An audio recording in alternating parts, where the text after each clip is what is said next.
Okay, hello, hello, hello. Happy Friday. It's Friday where I am. How is everybody? So, here's what's going on today. I may or may not have a guest in an hour. So, what I'm going to do is just do the stream as usual. I'll look at news, I'll look at tweets, and if I do have a guest, it's going to be Zachary Elwood. And he wrote a book called Diffusing American Anger. And he talks about depolarization, conflict dynamics, how to have conversations in a constructive way. And one of the things he touches on is the role that emotion plays in conflict. So I'm going to make that the topic today. And I'm going to be hang on. Hang on 1 second, Joe. And I'm going to start a discussion on that. We can do a little panel, and then if he shows up at 2, I will pivot to a guest show, and we can talk with Zachary. If not, we'll just keep the panel going as normal. Joe, I read Joe Cool taken in by police, and I'm like, oh, Lord, it was only a matter of time. But you meant you, Cool Joe. For those that don't know, I don't know if you've met Cool Joe.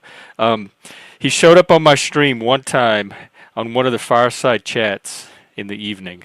I'm not sure which one. One of the earlier ones. Maybe episode 3, 4, something like that. It's the Joe that shows emotion.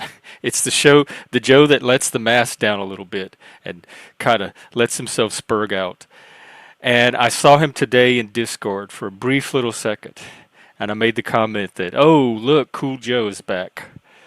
And Joe said that I appreciate that you called him Cool Joe and not Real Joe. But I think that the Real Joe is the Cool Joe. To me, they're the same person. So when he typed this, I read it as Joe Cool taken in by police. Hey, Luna, how are you? What's up? All right, let me look at the news. Start there. See what kind of conflict and polarization is happening nationally and globally. Well, here's one. Someone drove a car into a Christmas market in Germany. Up to 80 injured, at least 1 dead. Wow. And I read something about it was Islamic. Let me see.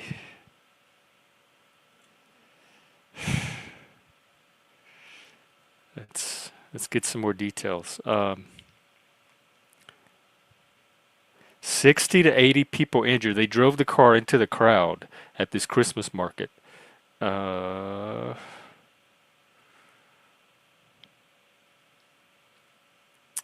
Developing story and will be updated.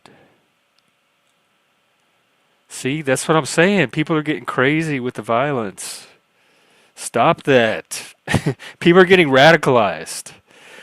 They're getting radicalized. They're they're being exposed to internet gossip. Some of them are taking the gossip as reality and fact, and they're getting radicalized into this new heroism where they take action to. I think part of it is like poor threat evaluation, like reading a Twitter story and it's translating into a direct, immediate threat that needs a hero to go and stop, like fight the dragon. But it's happening at way too, like the rate seems to be going up that it's happening. Are we going to have like 1 or 2 incidents of violence a day now from people taking things into their own hands and playing vigilante in real life based on whatever they're picking up from the internet that they think is going on in the world? I saw something earlier that said said Islamist, but then I can't find anything about it now. So I guess that's internet gossip. Oh, they drove a car at UNC? Oh man, it's I can't. I'm not. Where that seems. It seems regressive. It doesn't seem like progress. It seemed like civilization moving backwards to a more um, primitive, savage, Bronze Age way of dealing with things. I think that's a good point. I think, and the topic is the role of emotion in conflict. So I think that's a lot of it. They're not grounded in themselves, and they're not grounded in reality. Like internet story is now fact. I keep going back to Pizzagate.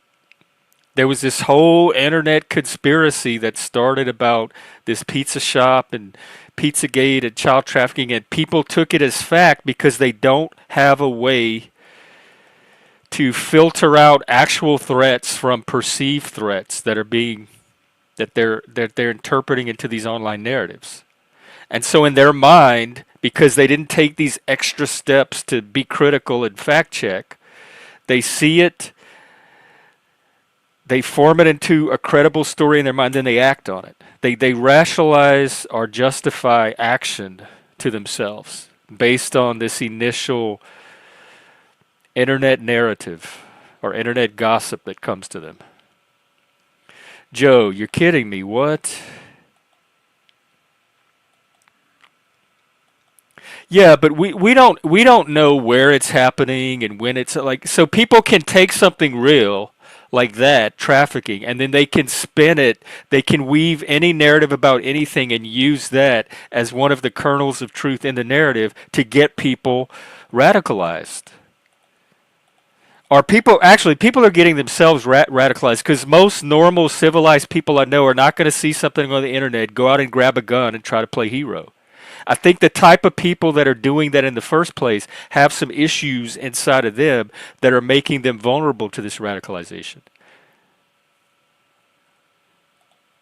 So I don't think it's the most normal among us that this is happening to. I just think there's enough of the people that are susceptible to this out there that whatever is the catalyst for it, there's an increase in this kind of vigilante internet heroism.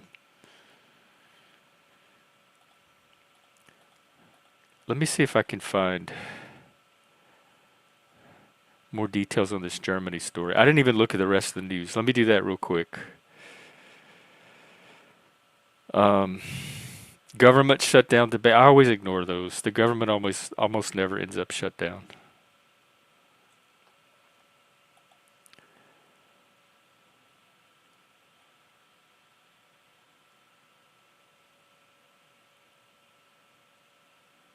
Okay, let's see.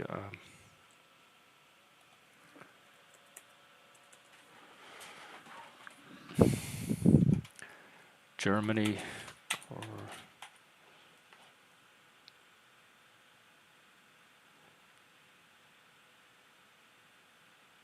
I don't know why I had it associated with Islam because I'm pretty sure I don't think I imagined. That's not something I would just randomly imagine. I don't spend my time even thinking about Islam. So I did see it in connection with the story somewhere. Now I can't find it. Maybe it was false reporting that got scrubbed out.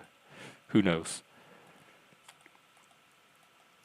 Yeah, and whether it's actual propaganda or just um, substandard reporting or whatever. Sometimes it's individual people just tweeting stuff that they think is true. So whether it's the difference between misinformation and disinformation. Whichever one it is, it really doesn't matter. The end result is people are taking it in reality as reality and then acting on it. That's the problem. And it just like with advertising, you can't force people to buy products. So even if it's propaganda intentionally designed to radicalize people and get them to take action, that doesn't mean that sane, rational adults are obligated to have it affect them every time in the way that it's intended. You can inoculate yourself from propaganda using a little bit of education, critical thinking, intelligence. So I'm interested in who this is happening to and how to get some better education to these people so that they could chill out while they're on the internet and not think they have to go out and save the world every time they get a tweet come through that makes them think something nefarious is happening. Right. We're living in the I saw it on YouTube age. I had a whole discussion last night with a guest about the Haitians. Um, it was about immigrants supposedly being able to come over and just walk into the DMV and get a free driver's license. Like, hey, I'm an immigrant. Where's my free license? I don't have a birth certificate. I don't have any documentation, but I'm an immigrant. I hear you're giving out driver's license. And supposedly there was these YouTubers that talked to the Haitians themselves, and the Haitians are like, yeah, man, I got a free license. And then they went to the DMV, and the DMV is saying, yeah, we're giving out free licenses. I don't believe any of that. I don't believe because somebody made a story about it on YouTube that it is now therefore truth. People are substituting social media for fact and reality. And I guess maybe they used to do it with TV shows, maybe they used to do it with newspapers. But there's just so much more of it. Like there's not just three or four sources of it now. There's like thousands of vectors for this gossip to come in. So again, I think there's something on the user end that's making people there's something in these people themselves that make them prone to this. Because I don't think most of us that hang out here, I don't think we're in danger of watching a YouTube video and then going out and taking some kind of action. Thanks, Elena. Yeah, I'm a little partial to flannel myself after living up here in the Pacific Northwest as long as I have. That's maybe the one good thing that's come out of it. Yes, yeah, okay, that's a good point. The information pipeline, the information ecosystem is being flooded by sewage. We have a sewage leak in the information pool. But that still doesn't mean individual citizens have to take action on stuff they see on social media. I think as a society, it would help if we would discourage that type of stuff instead of making them into heroes. Which I guess brings me to the role of emotion in conflict. One of the things that this Zachary guy talks about is, I don't know, Zachary, they don't seem to be getting burnt out. It seems to be cropping up more and more and more. Like almost every single day now I pull up a story of somebody doing some kind of random act of violence based on some belief that they have about the world. And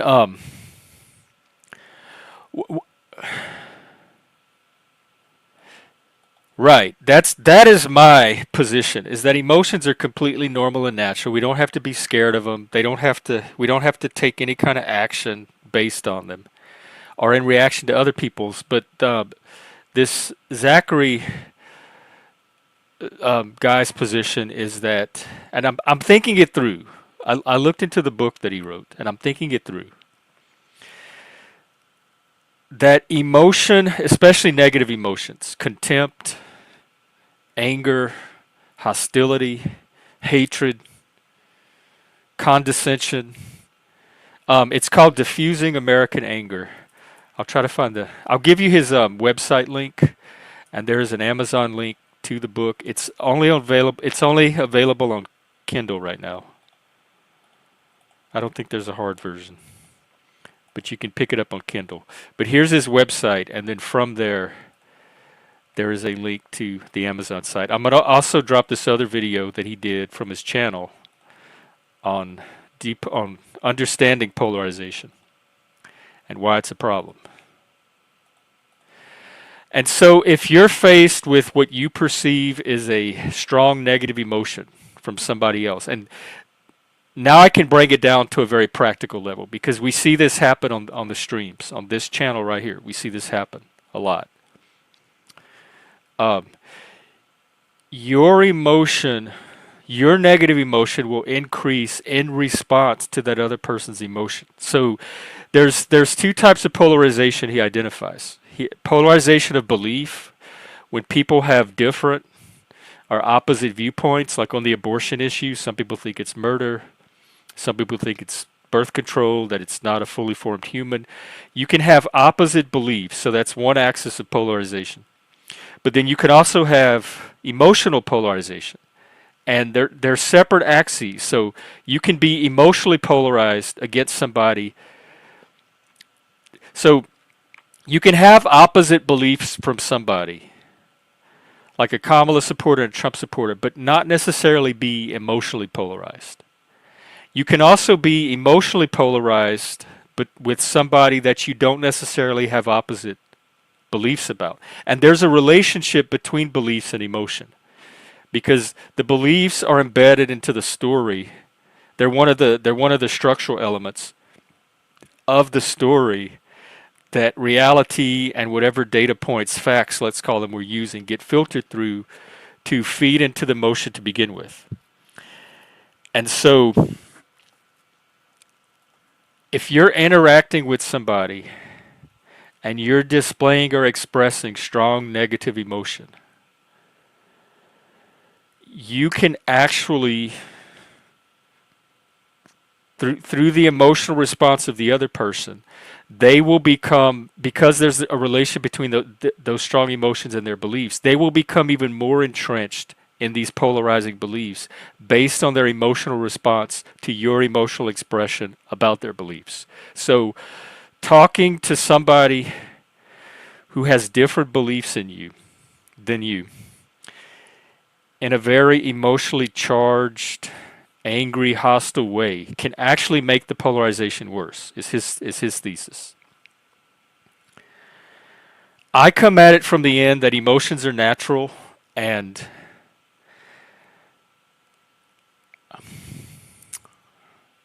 I don't necessarily go like one of my biggest principles is that transparency creates trust. And so if I'm having a strong negative emotion in response to what somebody's saying or the emotion that I'm getting off of them, I don't want to hide that from them. I want them to see the emotion because I want to be emotionally honest. I want to be open about what my emotion is. So I don't try to hide or mask the emotion. But if the emotion is a negative one, even though my motive is to build trust, like I'm showing this person how angry I am, I'm showing this person my honest, raw reaction to whatever it is they're saying or to whatever emotion is being directed at me,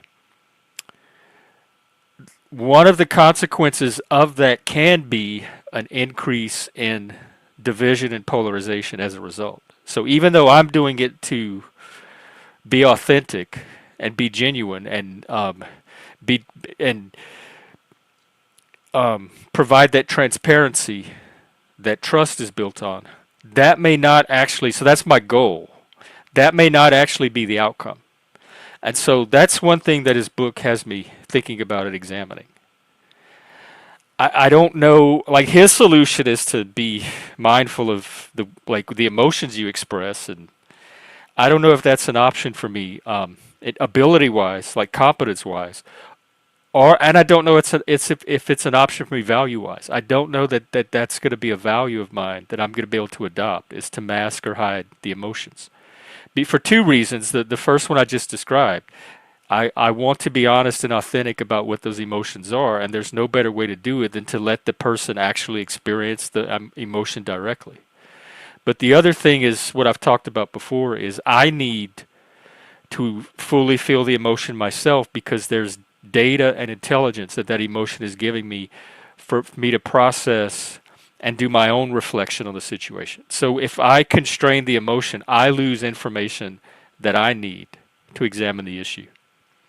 So I guess that's my case for letting the emotions do whatever they do. So I hope he does get to come on and talk about this, because I'm very interested in hearing this. It's a good book, by the way. I do recommend it. He covers a lot of subtle, nuanced points about conflict and polarization that I think if you look at it on just kind of a zoomed out surface level, you may not always think about or catch. All right, let me catch up on some of these comments.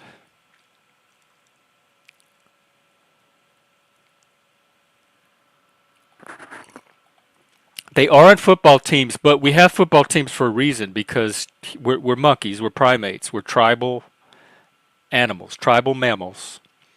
And one point he makes in the book is that a lot of these emotions, the origin of them, of things like anger, hostility, contempt, these tribal emotions, are not necessarily the issues themselves, but it's the tribalism, it's the need to belong, it's in group out group dynamics. So your need to belong to a certain group that represents your values, whatever those values are, whatever your reasons for choosing that particular group as being the one that you identify with and want to belong to. That need to maintain your connection to the group can be the source of some of these emotions. So we have the emotions because we're tribal and because humans treat each other like football teams, because of the way our brains are wired. Like I don't know a way around that. There's certain things about us that I think we just have to accept evolutionarily.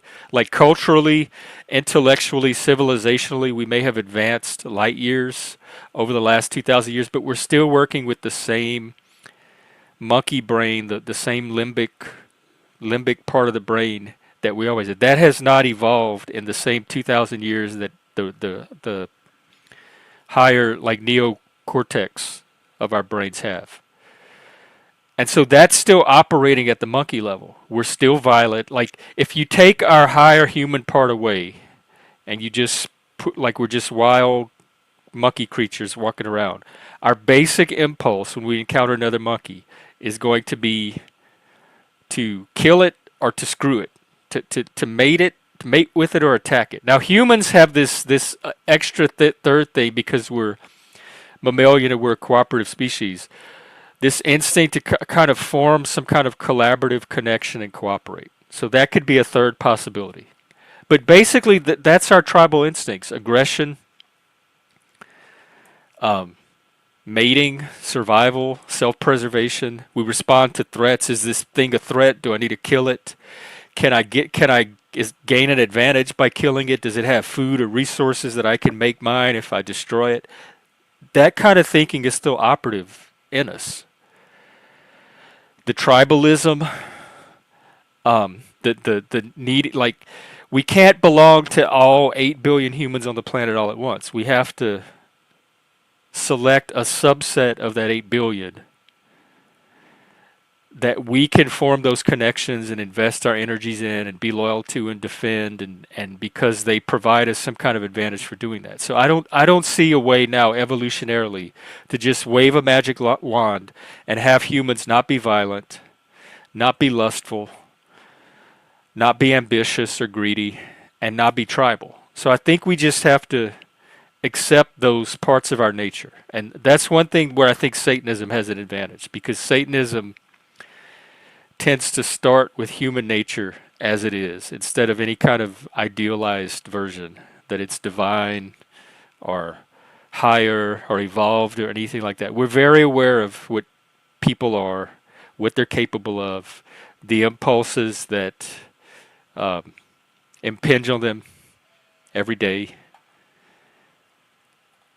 Escalation, yeah. And ironically, I do de-escalation as part of my job all the time, especially in in the classroom for one, and in the inpatient facilities that I've worked in. De-escalation is almost a necessary skill. It's a survival skill in those settings, because if you're in a closed setting, you can't afford things to escalate too highly, because the whole ward, it has the potential to escalate the entire ward. It's not just that one individual person anymore. So knowing how to de-escalate these situations is crucial. And I do de-escalation very well in those settings. I think what happens on these panels is escalation. Although I also think I gotta give us our credit. I think we do pretty good at having these kind of conversations between people with completely differing and opposite viewpoints and values. I've seen many conversations where people from different backgrounds, different perspectives, are able to show up on this stream and have productive conversations. And see, I'm the opposite. If you're mad, I want the other person to know that I'm mad, and I want them to know the exact level of madness that I am. I want them to have the most accurate information about my emotional state that I could possibly give them. And some of this goes down, like we've talked about the agreeable, like women being higher in agreeableness and that kind of stuff. I think women do kind of have more of a skill of reading the room and bending and adapting to avoid conflict. I don't have that. If people indicate, and that's one of my issues about the Pacific Northwest, because they talk about it being passive aggressive and conflict avoidant. Aggressiveness to me still reads as aggression. So if somebody's passive aggressive toward me, I am ready to fight. Let's get it on. Let's put the gloves on, get in the ring. You got a problem with me. Let's knock it out right now. That's the response passive aggressiveness provokes in me. And in people that are operate off of passive aggression, it's like the rattlesnakes, right? It's like a little warning, don't push it, don't escalate. This is my way of avoiding conflict. But to my aggressive brain, who's always in like fight mode, I'm ready to confront threats, I'm ready to confront problems. If you have an issue with me, I'm ready to dive into it, do the Thunderdome thing, and come out on the other side. I like resolution. I don't like open-ended kind of hanging conflict, unresolved conflict. And that's what passive aggression indicates to me, that this person has a problem with me, but they don't want to resolve it. They want me to know they have a problem and then leave it alone and let it lie. And that's not how I operate. And so for me, I'm the opposite of agreeableness. Although I'm very strong in a lot of the subfacets of agreeableness. We looked at it on that stream the other day. Oh, I forgot to drop the link. I just realized I've been sitting here yakking the whole time. I'm going to say a little bit more, catch up on comments. I'll drop the link. We'll do an open panel. And then if this guy shows up, I'll kick everybody off. We'll talk with him for a while, and then we can always reopen the panel. So for me, if somebody displays aggression or any kind of conflict emotion, that's a signal to me to fight, because that's how I resolve conflict. It is fighting through the conflict, getting at the core issue, driving the conflict. What I'm learning is that's not everybody's mode. And so I have to do it with the people who know how to do it back. And if I do it with the people that have a different conflict style, that seems to be where the communication breakdowns and the escalations happen.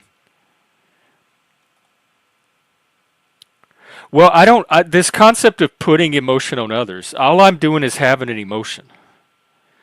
People are responsible for whatever emotions are going on inside of them. So I'm not putting an emotion on them so much as they're responding in their own emotional way to whatever emotion I'm having. But that's their responsibility. The locus is internal to them. It's not. I don't have to worry about if 10 different people will have 10 different emotional reactions to me and what I'm saying or what emotion I'm having. I don't have to be responsible for each individual emotion that somebody is having toward me. I just have to be responsible for my emotion, and they can be responsible for their emotional reaction. That seems like the adult way to handle it. Responsibility and accountability for your own emotions, your own thoughts, your own beliefs, your own behaviors, etc.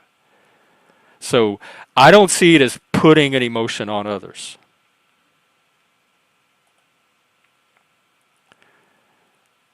All right, let's see. You're a loner. That is one way to handle it, I guess.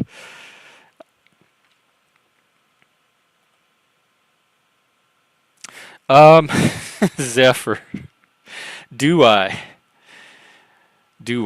I'm not sure. I have some respect for some things about not laws. I don't know how much I have. I completely, totally respect everything about him. And probably vice versa. Probably he'd say the same thing about me. Right. The human condition has never changed. And we pretend that it has because we're civilized. And I think we are. But I don't think that means that the uncivilized part of us has just disappeared and vanished and gone away. It's still there underneath the surface of civilization.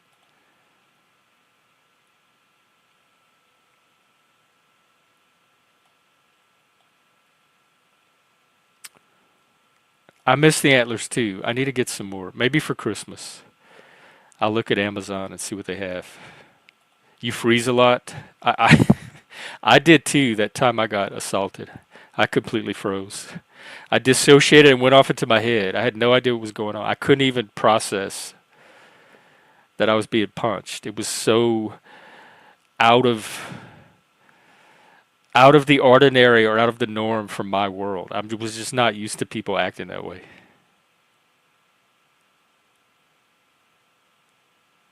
Okay, let's see. Like avoiding the conflict in the first place. A lot of people have strategies, and believe it or not, people don't see the battles that I don't pick. Every now and then I let conflict go, and people probably don't even realize it. So it's not like I'm fighting every single conflict I detect. I'm still evaluating how much is this worth. But when it comes to my values, my beliefs, especially like people that misinterpret me or I feel like have bad faith designs on me, usually I'm going to find those battles worth fighting. Anything that violates my integrity or autonomy as an individual, I'm probably going to end up fighting. Kane, hello. I was thinking about you the other day. What's up? How are you? Yes, like, subscribe, share. I haven't checked my numbers recently. Hopefully they're holding, if not going up. Is it because of like the power differential or the size differential? Because y'all are the ones more likely to get your ass beat if you piss off the wrong person. Now I can tell you in the South, where I come from, South Louisiana, they do not avoid conflict. The women will go at it with the man just as well as any other man. They are not meek or timid or shy down there. And that's the kind of women I'm used to being around. So really passive, conflict avoidant women is not what I was socialized to know how to handle and deal with. I do too, because I detect that aggression right away. If somebody's giving me stink eye or a dirty look or like being rude or like pushing a piece of paper at me real like irritating way, that's all aggression to me. Yeah, Scorpio is Mars and Pluto, Hades, sex and death and violence and sex, I would say.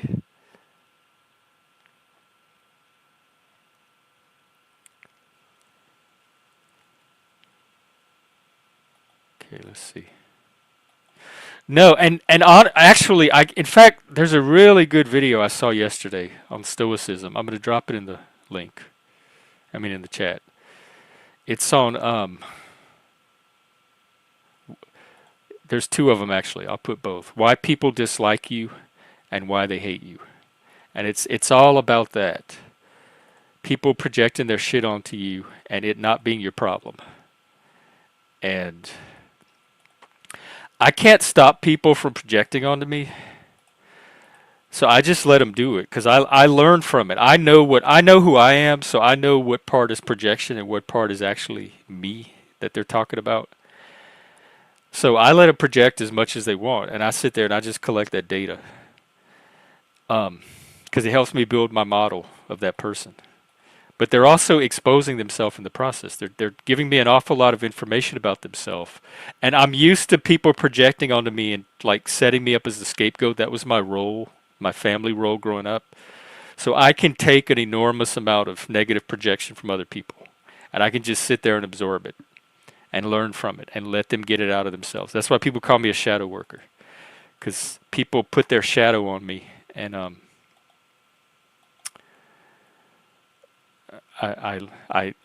they face them. They face their darkest impulses through me, through what they think they're seeing in me. Okay, I'm going to drop the link. We got about half an hour, and we'll see if we can get a panel and if we end up with a guest. All right, there you go. Feel free to come on up.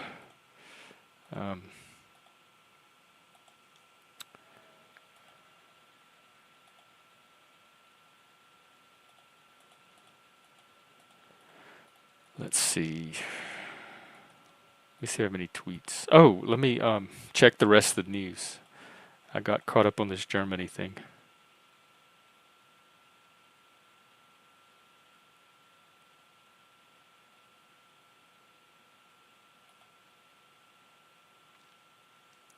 That seems to be the top story, actually. I don't. All the other headlines drop pretty low.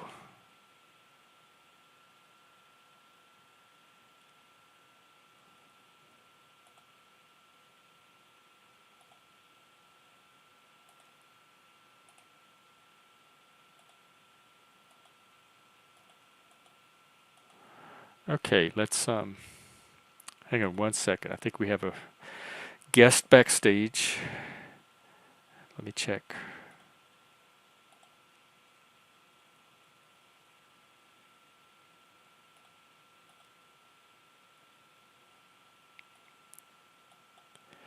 Hello there. Hello, Jeff. Hi, how are you doing? Are you with us? I am with you. Am I too loud? No, I I need to. think. I Well, could turn it down a bit. you're fine to me, but I can't always tell from my end. Oh, okay. So I guess the chat's pretty good about letting me know if somebody's too loud. Okay. Well, let me know, please. I've only got a little Acer tablet that I'm using. Oh, okay. What's going on? What's up? Um. Yeah, I'm. I just did a little read from a book that I read many years ago that absolutely impacted my life, and I'm seeing this now in the world that this guy wrote about. So I'm not going to go into the book or my reading or anything like that, but What it was is the kind of book? spiritual. It's called Cat's Eye, and it's by a guy called Andre Norton. Oh, yeah. And Did you know that was a woman? I just found out. no, it's a bloke. No, it's On different. the No, it's sci-fi different. writer, the fantasy writer? This Andre Norton is a bloke.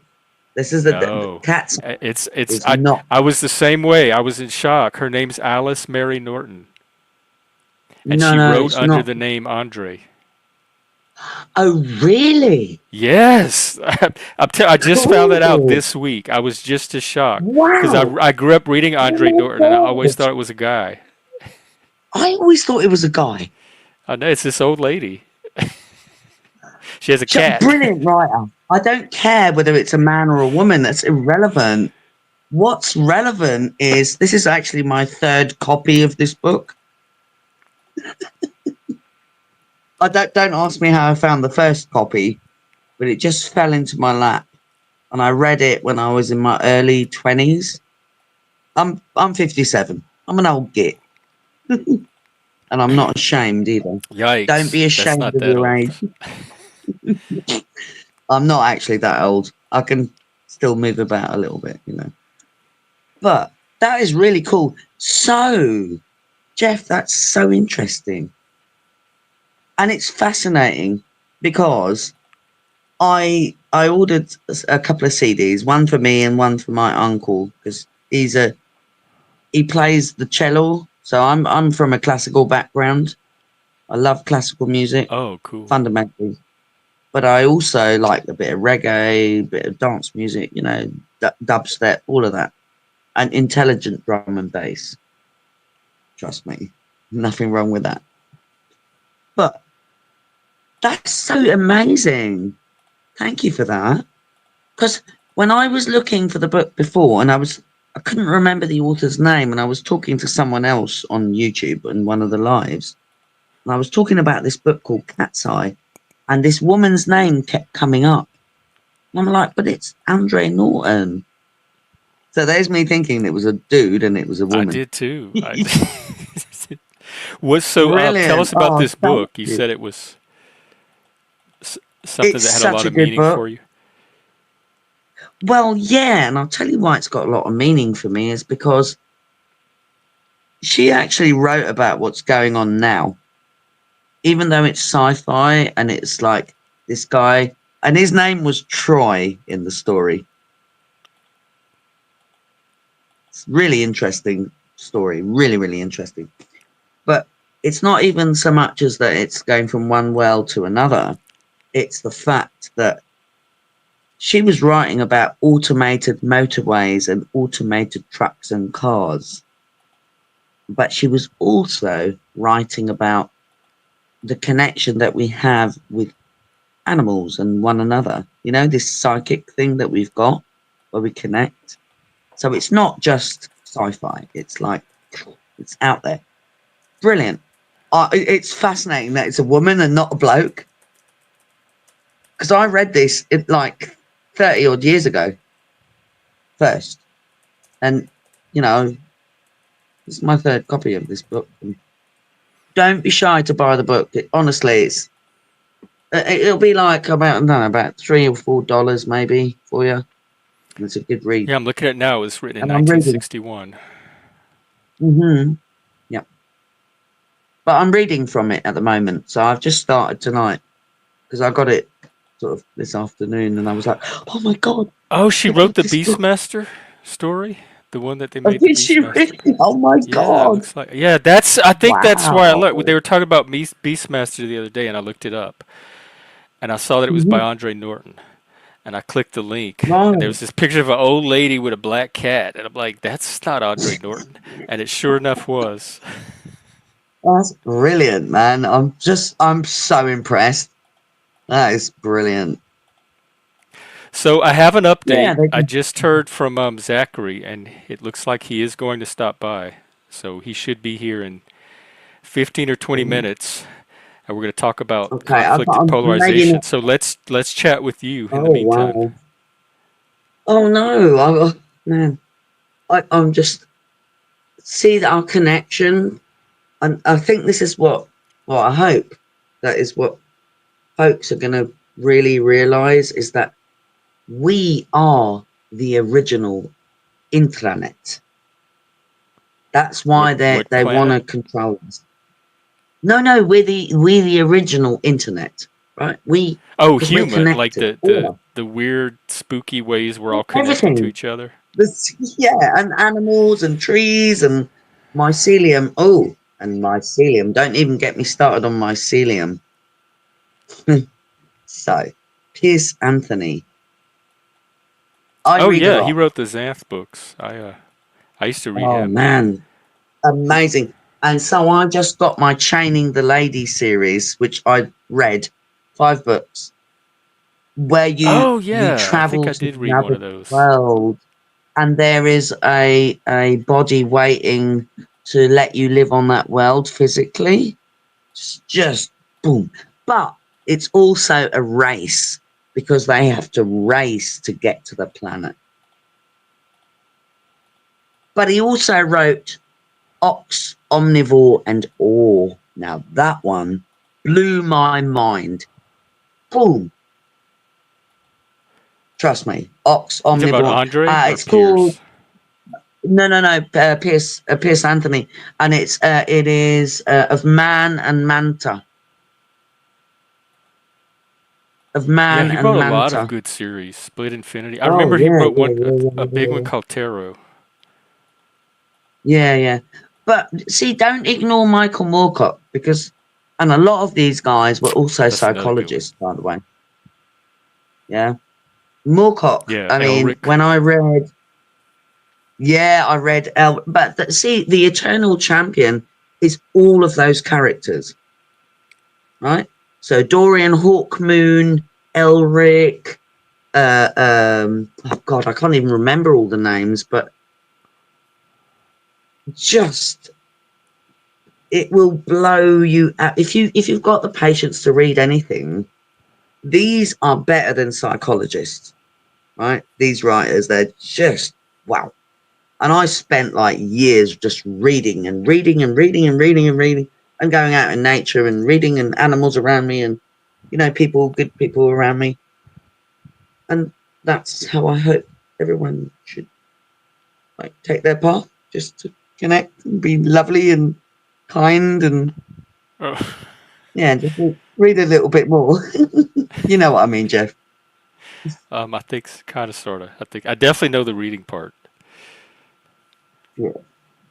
Yeah, but I mean, all right, but so what I've discovered recently is that I already knew this.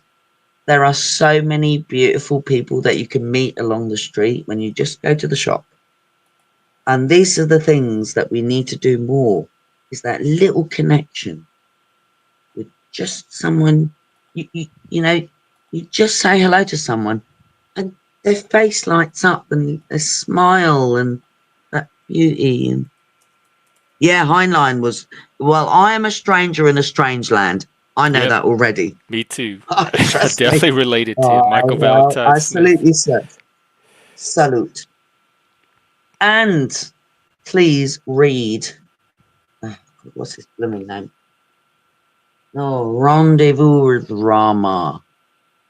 Arthur C. Clarke. Uh, yeah. He gets a He bad rap because he went to he Sri wrote Lanka Space. and he 2001 is one of my favorite sci-fi movies. He wrote that one. fine.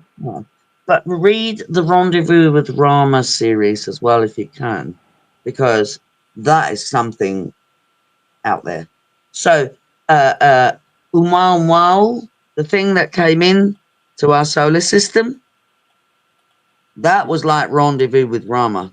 Remember that long thing that they said, "Ooh, this thing's come into our solar system." In real life? Wow. Yes, in real life, it was No, I've like never heard of NASA this. Wait, acknowledged it. what? The moi moi? Wow. Yeah, it was a big long thing that How do you tumbled spell into that? I our want to look solar it up. system.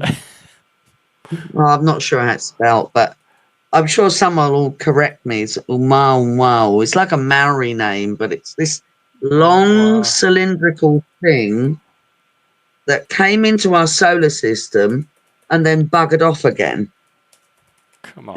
Let's Now, see. if you read Rendezvous with Rama, sounds rather similar, kind of.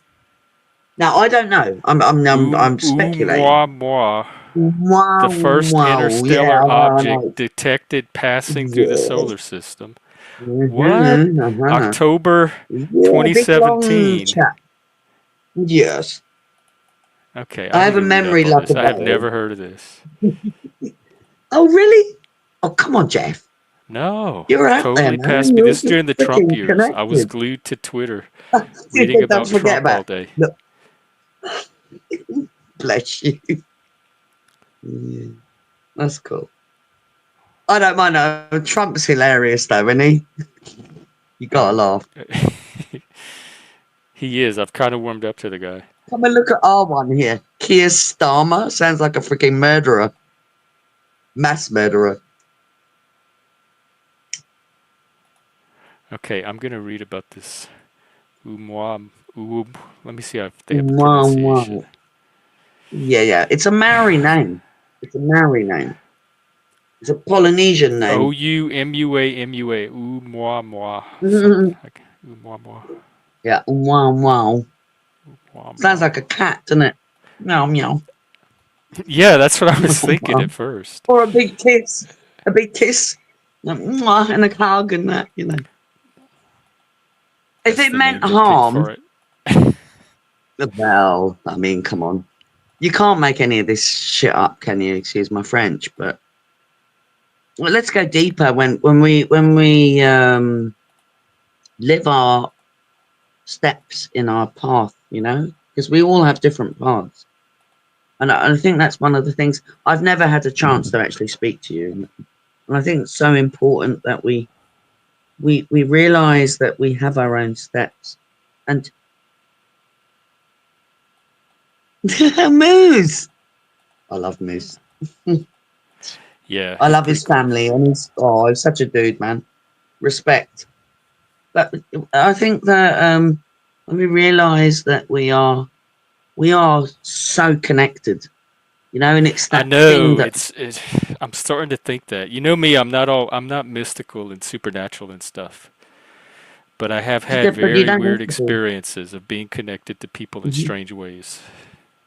Mm.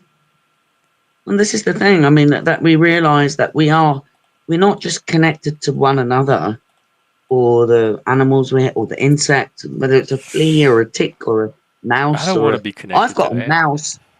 Right, hang on. I'm going to tell you my mouse story. I'm not sure if it's a mouse.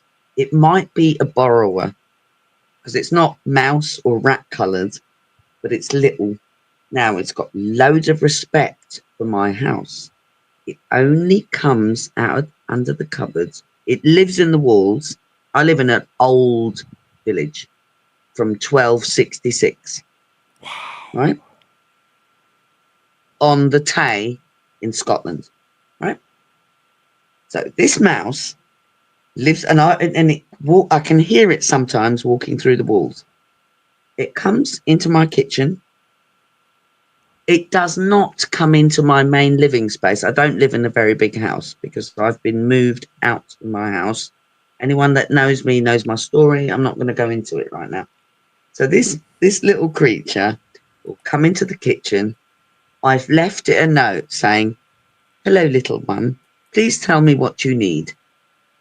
It's an old envelope, and I put the food on top of that.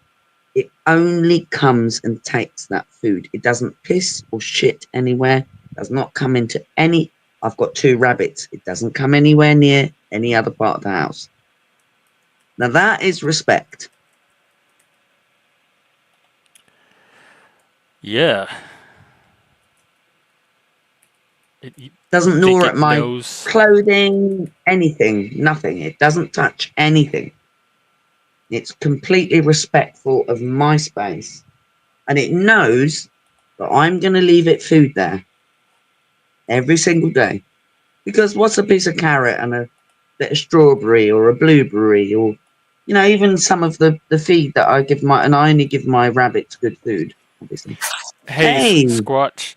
Um, I need to oh, step away for Sasquatch. like 2 minutes, and then I think we're gonna have a guest at some point. You think you can keep it going for a sec while I step And away? Mel, can he trust us? I think I can. I know I Sasquatch, could I trust haven't Manel seen because you she for. was telling some pretty cool stories up to now, and I've always been able to Oh, I trust you haven't in the seen past. So Sasquatch I'm for gonna a long risk it. I'm time, gonna take actually. the risk. Bless you. Well, I think we've got good folks. Let's see how my sound's How you looking doing, out. man? I'm Your decent. sound's good. What Yeah, what man. can, Good whatever beard. wrong I'm does liking go the beard. That is a proper beard, man. right. Um, you know, Nice. this little forkiness here, that's not something I trim in. It just does that. It grows in all white and trashy like this. No, it's cool, man. I like it. Anyway, So what's your story? Tell me something. chilling like a villain, cheating, robbing, rhyming, stealing. I started a YouTube channel and asked way too many questions. People seem to dig it. Nice. I'm here to laugh at Good. everyone, so don't get angry. It's funny to me. Whereabouts in the US are you, if you don't mind Georgia. me asking? Oh, Georgia. Oh yeah, Oh, Georgia. Sorry, Georgia. I had to be a little bit blues there. I've got family over in the States and Canada as well. And Sorry, I yeah. can't control what you do when I'm not around. Hey, hey, Hi. Zephyr. Welcome, Oh, lady. Zephyr. Yeah. Hello. Greetings and I like your salutations. name. I like your name, Zephyr.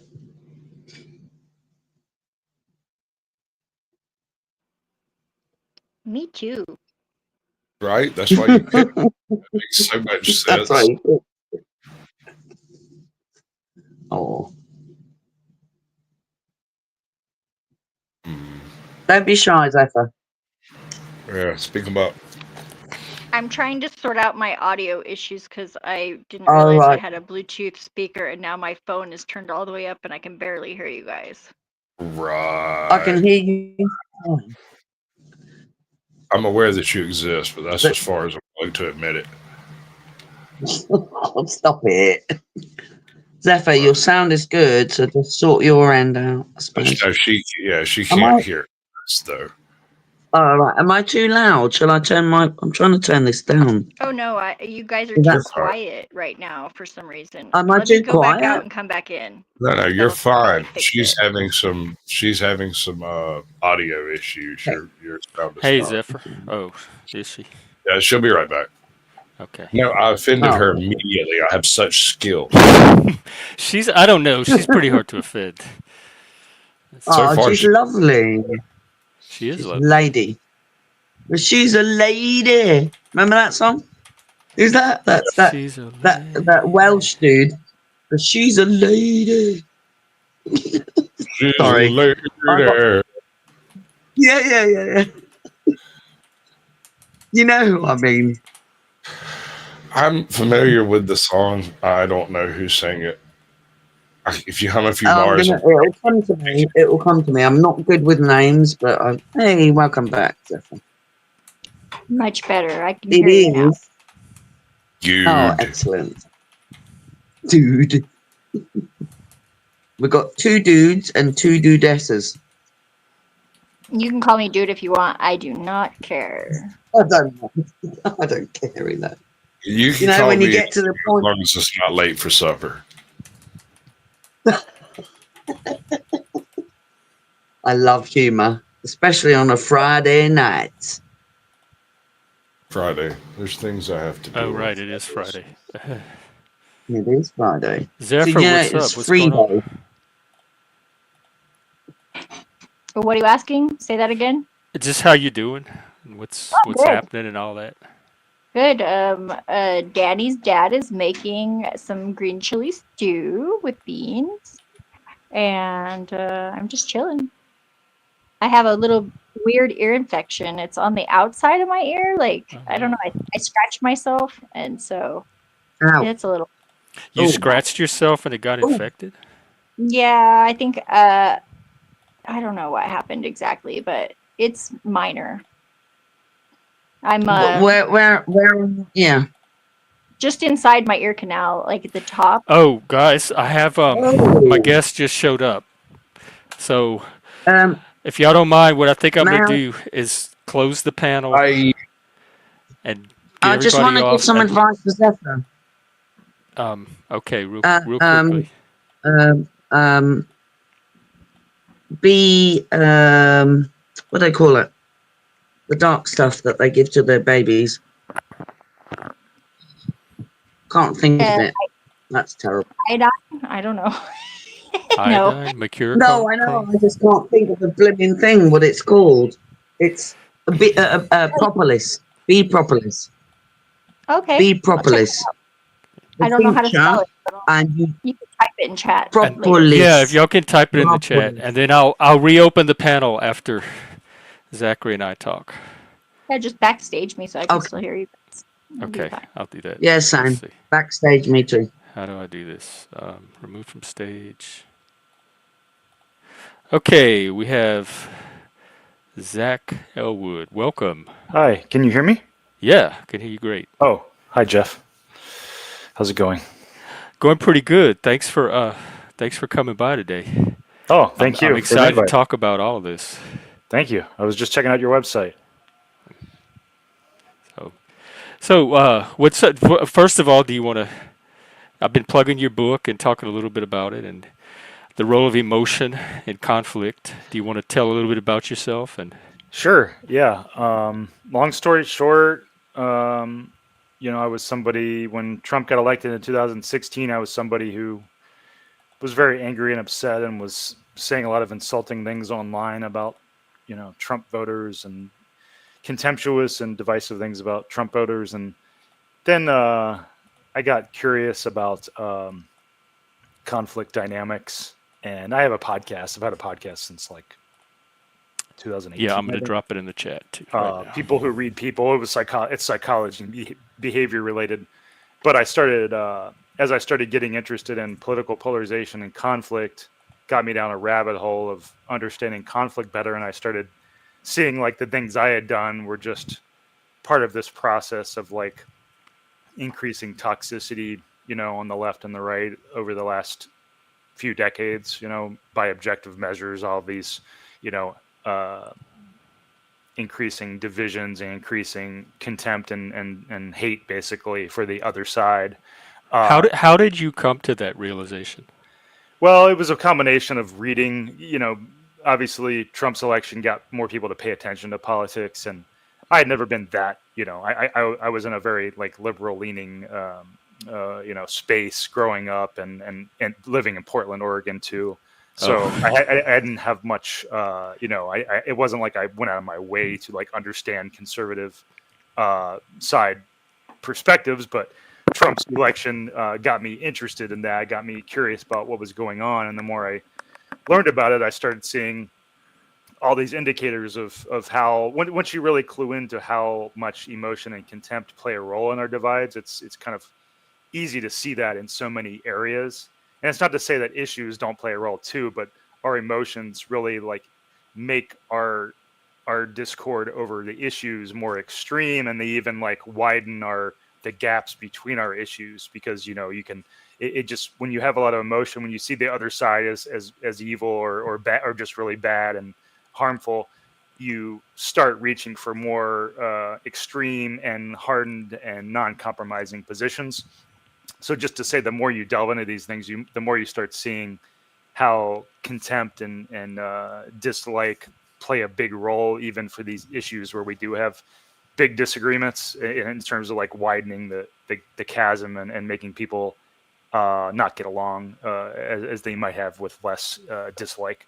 So those were kind of how I went down the rabbit hole, and I focused my podcast on that, occasionally interviewing people about that, like people who have worked in those areas, and also just people I saw as like a bit polarized and a bit us versus them in their thinking, which included like a Portland Antifa person who wanted to fight the police in the streets, and just some kind of interesting Americans, basically, along with like various people who had written books about conflict and polarization. So but yeah, now that got to the point where now I work full time on trying to do what I can to reduce toxic divides, and I work for an organization that's known as Starts With Us, and they've been rebranding recently as Builders, but I write content for them and help them with that, and do some stuff on the side on my own work too. So yeah.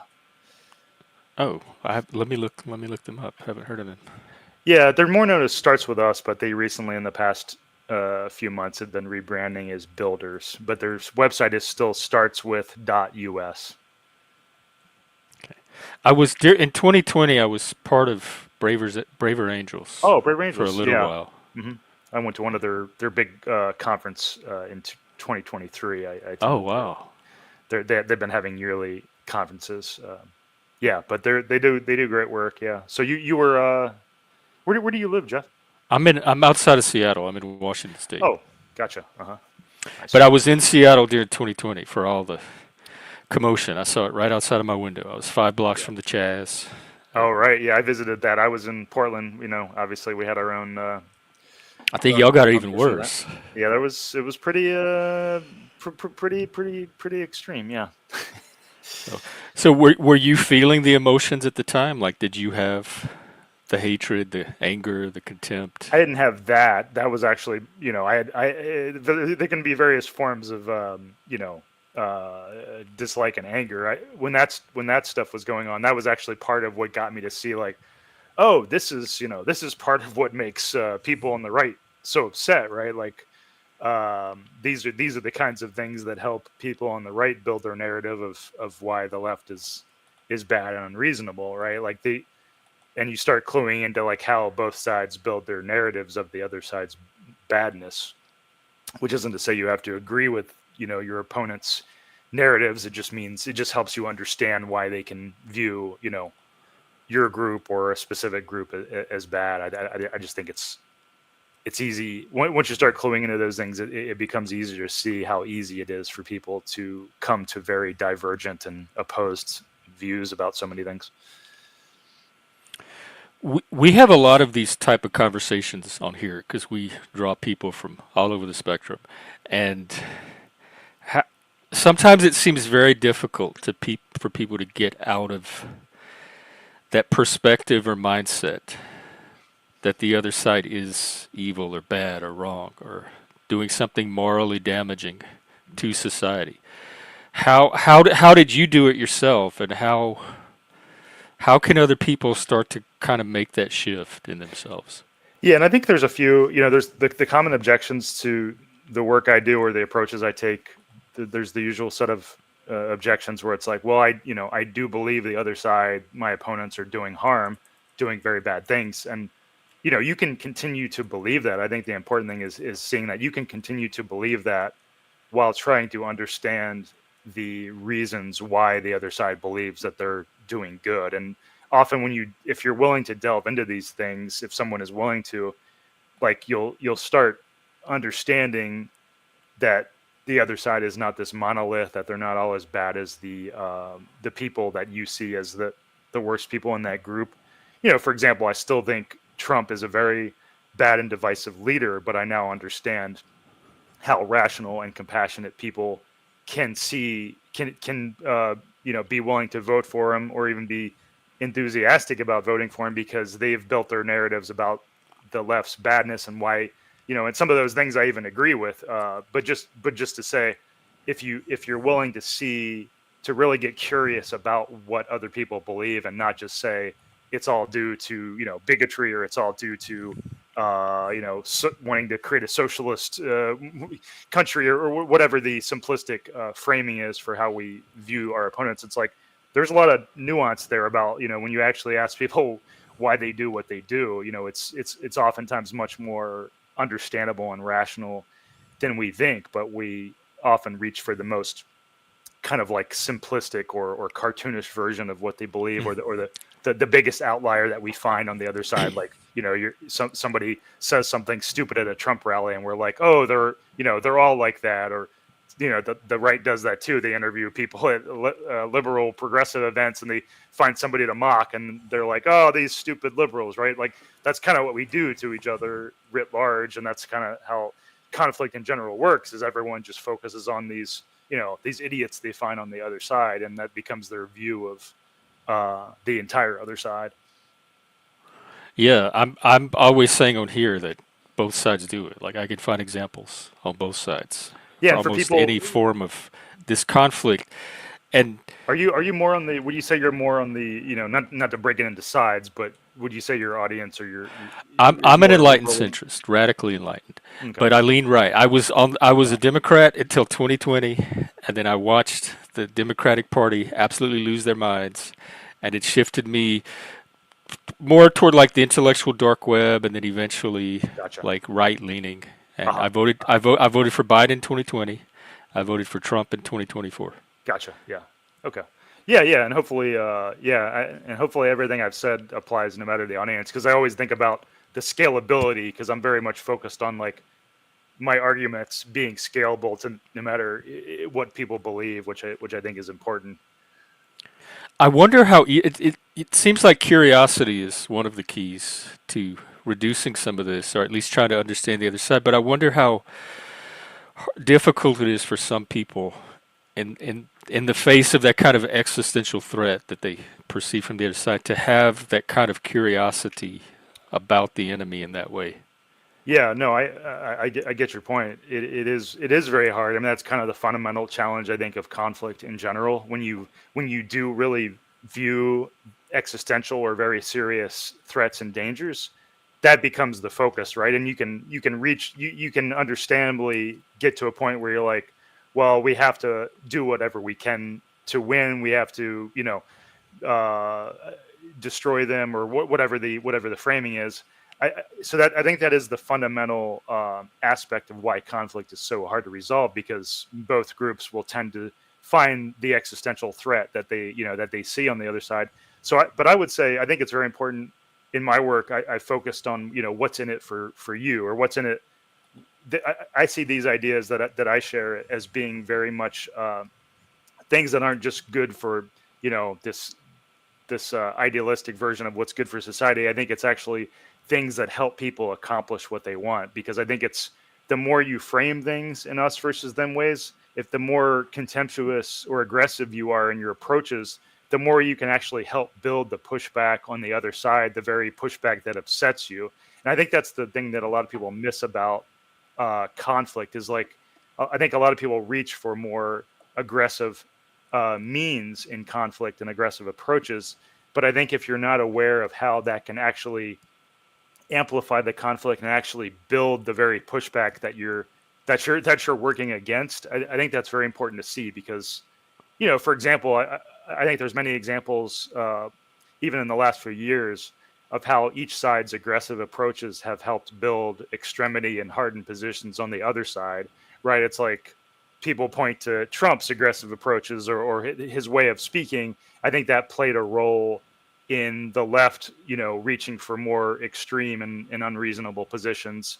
And just as I view, some of Trump's reactions or people on the right's reactions as being a reaction to, for example, being accused of being bigots or racists all the times for no good reason. So just to say, the more contemptuous approaches both sides take, the more they basically rile each other up. And that's why I think even for your people's own sake, it's very important to think about how we talk to the other side, and we want to be persuasive, right? Because if you take more persuasive approaches, it doesn't mean you're wishy-washy or infirm. You can still be quite firm and even highly critical. It just means thinking about, like, is what I'm saying going to rile up people on the other side more, or is what I'm saying going to maybe persuade a few people that I have some valid points, right? But I think what conflict does, it makes more people reach for these more insulting and contemptuous and like binary framings of problems, which I think is kind of how everything gets more extreme and toxic. And I think the way we get ourselves a little bit more in line with each other, we're still going to disagree, but I think the way we at least bring it a little bit more in line is reaching for those more like depolarizing and less aggressive approaches. I'm not sure how much in line some people on the extremes want to be with each other if they see each other as the kind of threat that they do.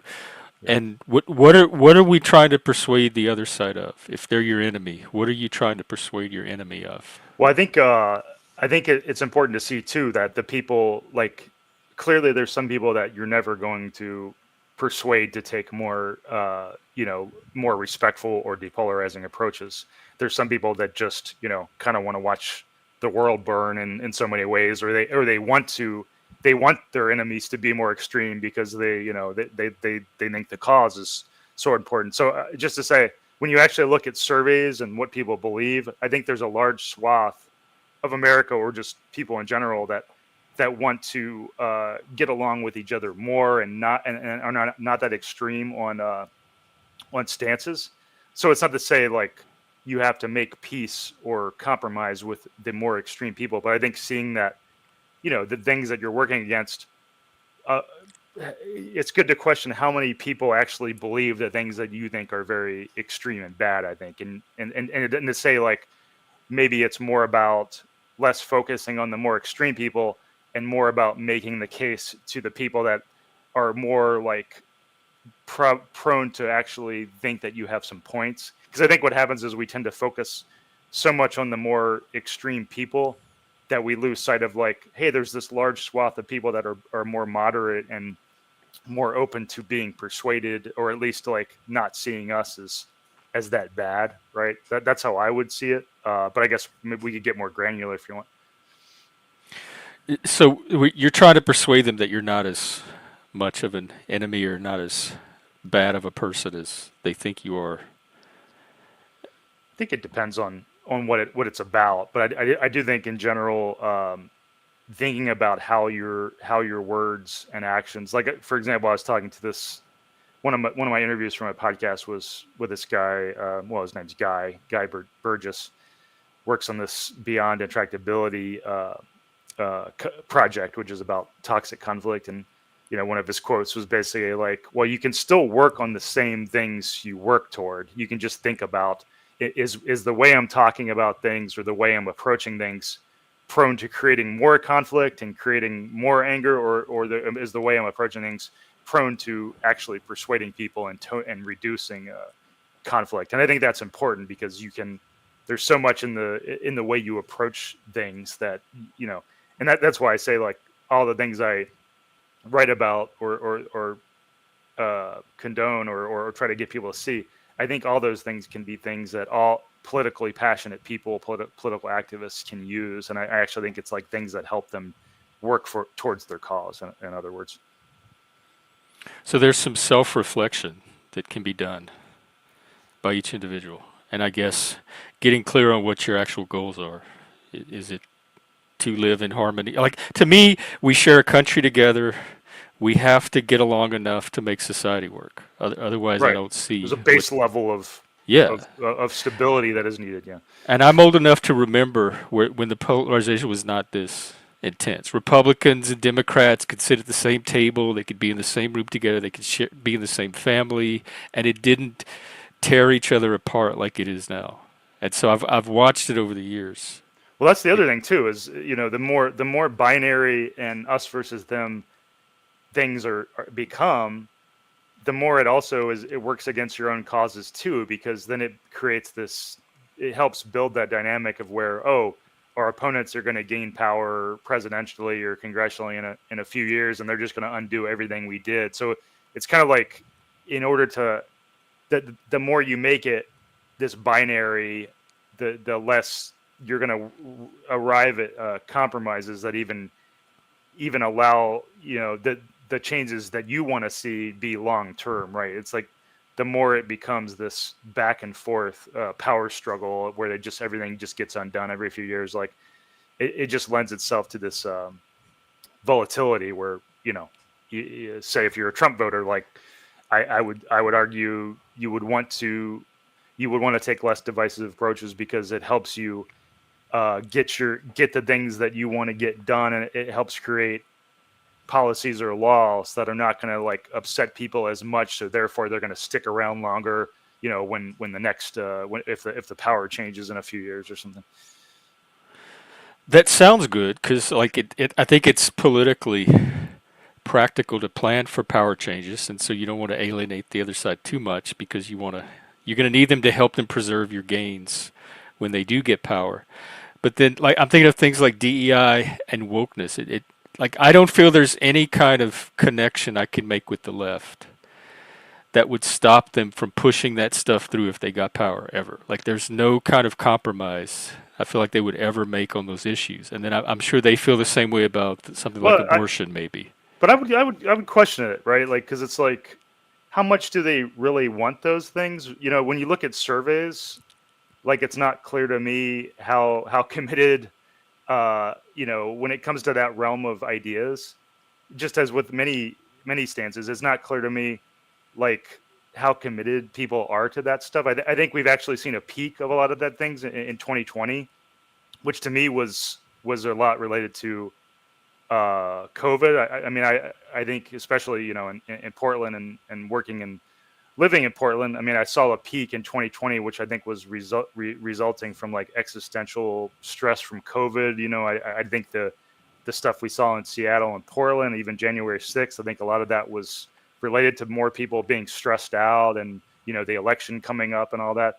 But this is just to say, even as I probably agree with you on some things in that area, I just have a much more, I think a lot of those, the more things that people can easily see as unreasonable in those areas can easily just kind of like fade away, leaving a more a realm of things that you and other people could more easily deal with, even if you disagree with it. It's like we all have things that the government or various places are doing that we disagree with, but like society keeps moving, and some of it like ebbs and flows. Where so in my way of thinking about it, I think some of that stuff, the more reasonable aspects of those things, kind of will fade away, which I already think we've seen a good amount of that. Of which I don't know if you agree in that area or not, but. Well, maybe because I live in Washington State, and it's really bad here. It's like even more entrenched than before, and they have it at the state level. It trickles down to all the agencies. Every single state employee is required to take 4 units of anti-racism training. They have white supremacy, patriarchy enshrined in official state documents. So it's hard to think that that's ebbing in Washington State.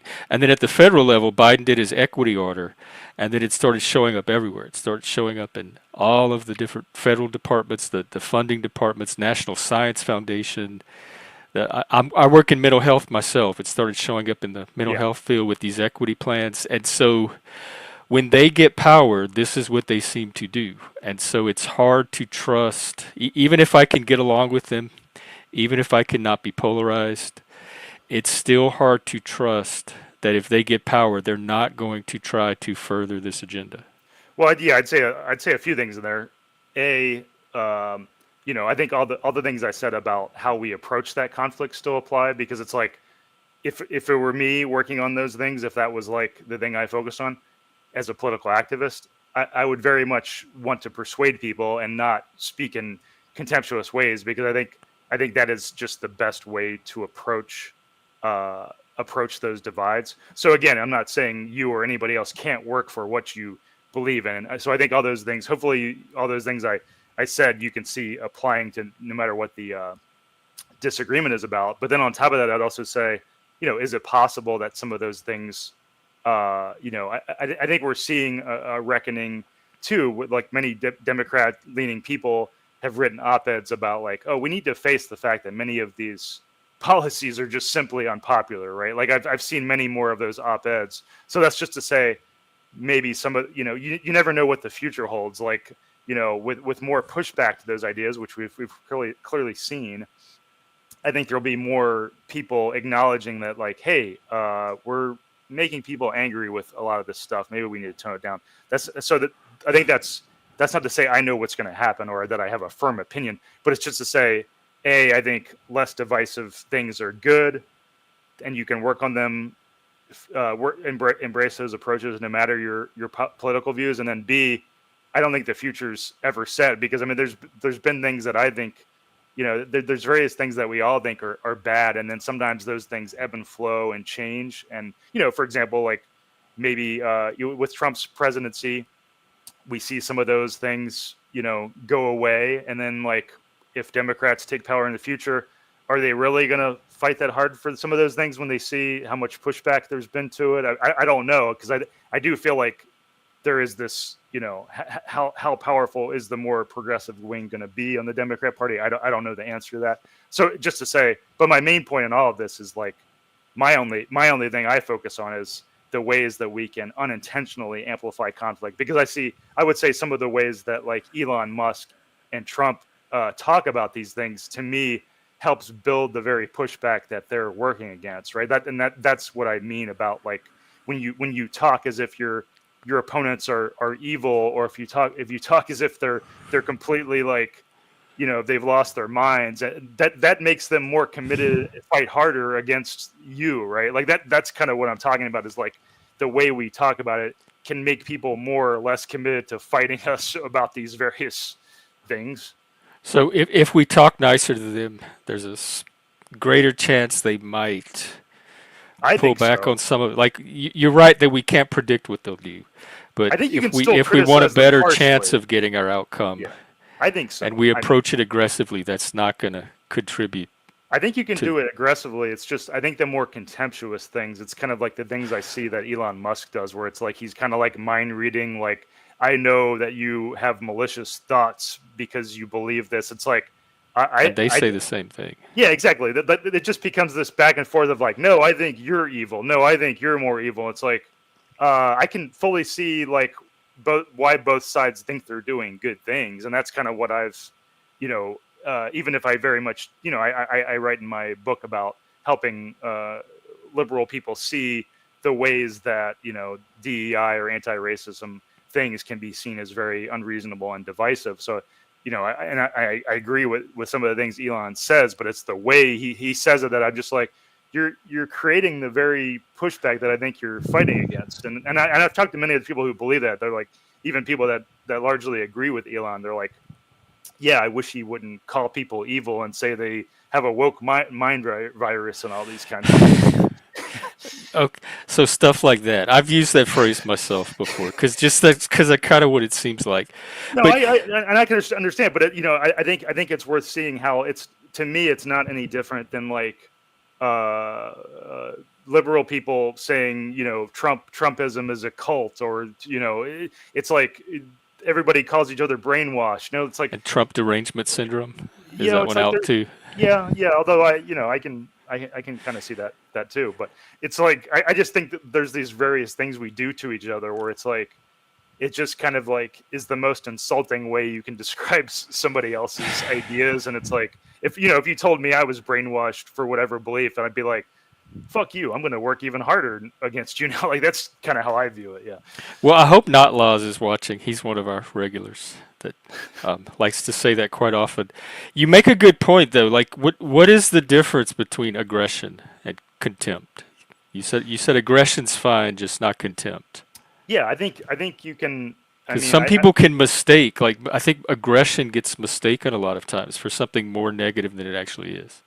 I think the dividing line is really when you speak as if some amorphous group that you disagree with is stupid or brainwashed or evil or these kinds of things. Like, I think when you leave out the fact that there can be, even if you very much disagree with them, even if you think they're very wrong, there can be ways that they build a rational thing that makes sense to them, that still could be very wrong. And I think there's another aspect of this too, where a lot of the people that may be in that group you're denigrating may actually not even believe the thing that they're, may not even believe that thing that firmly. They may actually, if you got into a nuanced conversation with them, actually largely agree with you, but that they're just being a little bit team based in how they view things, right? So it's like, for a granular example, let's say, let's say a family member of mine who's a Democrat voter, they don't actually know that much about like the anti-racism or like DEI debate. They just think like, oh, the anti-racism stuff is good because it's on my side. So they have kind of like a light team-based appreciation for it without knowing much about it. But then if they hear somebody say like, oh, you woke mind virus people, they're going to be offended, even though if you sat down with them and described your point of view, they would be like, oh, I actually agree with you on a lot of that stuff. But on the surface level, by like issuing this like group insult, it kind of drives people away. And I've seen that like with people in my life who, when you actually have a nuanced discussion, they're like, oh, okay, I kind of get what people are upset about, and I can kind of see the nuance, and I can, it's not, so just to say that I think there's various reasons why, like, you're driving the more committed people away too, but you're also like failing to say more persuasive things to people that might actually be open to some of your arguments, I guess. But I do get that, like, it is very, I mean, I still occasionally do this too. It is very satisfying to tell people who you think are very wrong and doing harmful things that, you're idiots, or you're brainwashed, or whatever. And I can't, we're not going to ever get rid of some aspect of that, because politics is a very, it's a harshly critical space. I would just say, I don't think I'm being Pollyanna about it, where I'm like, oh, we need to completely get rid of people speaking harshly to each other. I don't think that's ever going to happen. But I do think it is good to think about, like, well, are we trying to persuade people, or are we just like venting and feeling good about venting about, things we think we're clearly in the right about, Yeah, like sometimes it does feel good to be more emotionally honest. It And does. say those things. Yeah, But like, you're I'm going right. to say how I Depending feel. on what Like, your goal is. yeah, it all depends on the goals, which I think, one of my podcast episodes was with this guy Matthew Hornsey, who has researched persuasion and group psychology, and he was really frustrated too. He's like, nobody cares about persuading anybody anymore, and that's kind of the nature of conflict. Is like, we just kind of move beyond anybody caring about persuasion on both sides on so many issues. It's like we kind of think it's pointless, because we're like, well, they're so clearly wrong that they can't be persuaded, right? Like, so we're just like, fuck them, I'll just say whatever I want about them. But Yeah, Yeah, I'm guilty of that too. I believe what you say. It makes sense. It's doing does it it feel on weak? a. Does it feel weak? Honestly, are you like, It doesn't feel weak. It's just doing it on a practical level, like moving out of that limbic space into something more intentional. And I've said before many times that I think most of the people on the left, the progressives and the woke, I think they genuinely believe they're doing good things and they're trying to help. I don't see them as evil. I see them as misguided, and their beliefs are not necessarily correspondent to reality, but I think in their minds they think they're doing good things. I don't think they're deliberately trying to destroy society. and I would say also, I think it helps people to see the things that to see their approaches show up on the other side too, because I mean, obviously there's many people on the left, anti-Trump people, who take kind of similar venting approaches too, where they're like, well, Trump is, I think Trump is a very, this is them thinking this, I think Trump is a very bad person who's very unstable and divisive and hateful. So therefore, I will vent my feelings about the other side being brainwashed and supporting him, and just issue basically insults and not care about like persuading people. And they have similar thoughts where they're like, well, I think Trump, they're focused on different things. Clearly they're focused on, both sides will focus on the things that bother them, but there's a similar thought process where they're like, well, I'm not gonna, I'm not gonna be weak. I'm gonna say how I feel, that these people are morally bankrupt, and just a lot of venting that goes on. And I just think that's kind of like what conflict does to us. And I do think, like, if more people, especially like the more influential people, it's not up to us to, we're not going to change these things. But I do think if the more influential people took more firm yet persuasive approaches, it would actually improve the things we disagree on too. Because it's like, I think some of the extremity on the left and some of the extremity on the right are based on feeling like the other side is evil and out to get us, right? So it like becomes, it's kind of like we'll continually find new things to be divided about, because we naturally reach for like division on any new topics that come up. That's how I view it. So it's like, by reducing our hatred of each other for new issues that come up, we'll be able to have more nuanced conversations and not just reach for like, they're bad, they're evil, we're good kind of dynamics. And it and also like it, I guess it helps if I'm in conversation with someone to, are they trying to vent or are they trying to persuade? And maybe if I can identify that they're just trying to vent, that keeps me from playing into that feedback cycle and engaging on that level. And I can, if I think they're trying to persuade in good faith, I can switch to that mode more easily and maybe just leave the venting people alone to vent. Because I don't mind when Yeah. people vent. I like to, it gives me information about them. I like to know what's they really think and really feel. So I don't mind having them vent as long as I can just not engage in it. So maybe that helps me keep the two modes straight. Yeah. And you also talked about like self-critique, how the groups and tribes don't necessarily, like, it's all the others, this and that, but they don't take a look at their own Yeah. side and the role that their side may be playing in it too. And so Yeah. I having mean, groups kind of model or open up a path to some kind of self-critique. yeah, I think so. I mean, I think that's kind of a huge part of it, is when we get in conflict, like, nobody wants to criticize, their side, because they don't want to be viewed as traitors, and, they don't want to be viewed as weak. But I actually think it actually shows a strength that it actually is the stronger way to proceed, to at least acknowledge that, like, oh, I can see why you're upset by people on my side. I think that's like a more leadership kind of strength approach, and it actually makes you more able to persuade other people, because it shows them. And there's actually studies that show this. One of the more interesting studies was this study about Middle East conflict. It was Israelis and Palestinians, and they got together, and they basically showed that one group's anger, both groups' anger was reduced when it saw the other side having disagreements amongst itself, basically by seeing the other side was more nuanced and not just like team based in their thinking. It actually lowered anger. So I think that's such a fundamental part, because we all, when we see such threats on the other side, we just fundamentally don't want to acknowledge any like faults on our side. But I do think it is like a powerful thing to do. And I found that in personal conversation, like if I want to persuade someone, it helps to be able to give them a point or two and be like, oh, I can see, your point of view on that, or at least see why you see it that way. Right. Like it just shows that you're open to acknowledging that some of these things might be complex, or at least acknowledging like I can see why other people have come to very different points of view. Yeah. It does come across as more good faith.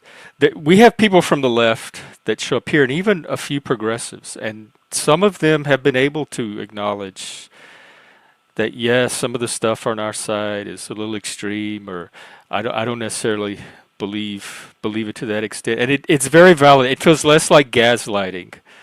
Like, no, you're crazy. You don't know what you're talking about. You're hallucinating. Your criticisms are not based on, and it's if you can validate somebody's reality or perception of reality, and I do tend to trust those people more in response. I'm able to have more productive conversations with the people from the left that can come on and kind of acknowledge how their side is being perceived, or some of the limitations that they themselves find on their own side. Yeah, So I think you're definitely right there. And I see that, I think it's also important, I think, to see like that what bothers both groups in this conflict is very different, because I feel like so much of what bothers the left is just about Trump's personality, not even about stance shifts, right? Like, so the right is focused on the pretty extreme shifts that have happened on the left. And actual policy. Like, I spent a lot of time breaking yeah. down, look, it is in this document, it's in this state policy. Right. This is a real concrete material thing that, and Trump is, you're right, it is about more. I don't know what Trump's policies are. He's chaos. He's not predictable. We don't know what his policies are going to be. And it's flexible. I think people are much more, and that's where I see things getting muddled, because we kind of like combine these two like policy and personality things, where it's like, I think it's very important to separate those, because then you can more clearly see like what is bothering many liberals is mainly about Trump's personality. Sure, they don't like the policies, but that's just no different than the usual, like, they would be having those same complaints about a Mitt Romney for the most part, right? So I think it's very important to separate like Trump's personality, which is related to like how he handled the 2020 election and these kinds of things, and the perceived threats to democracy. That's about his personality.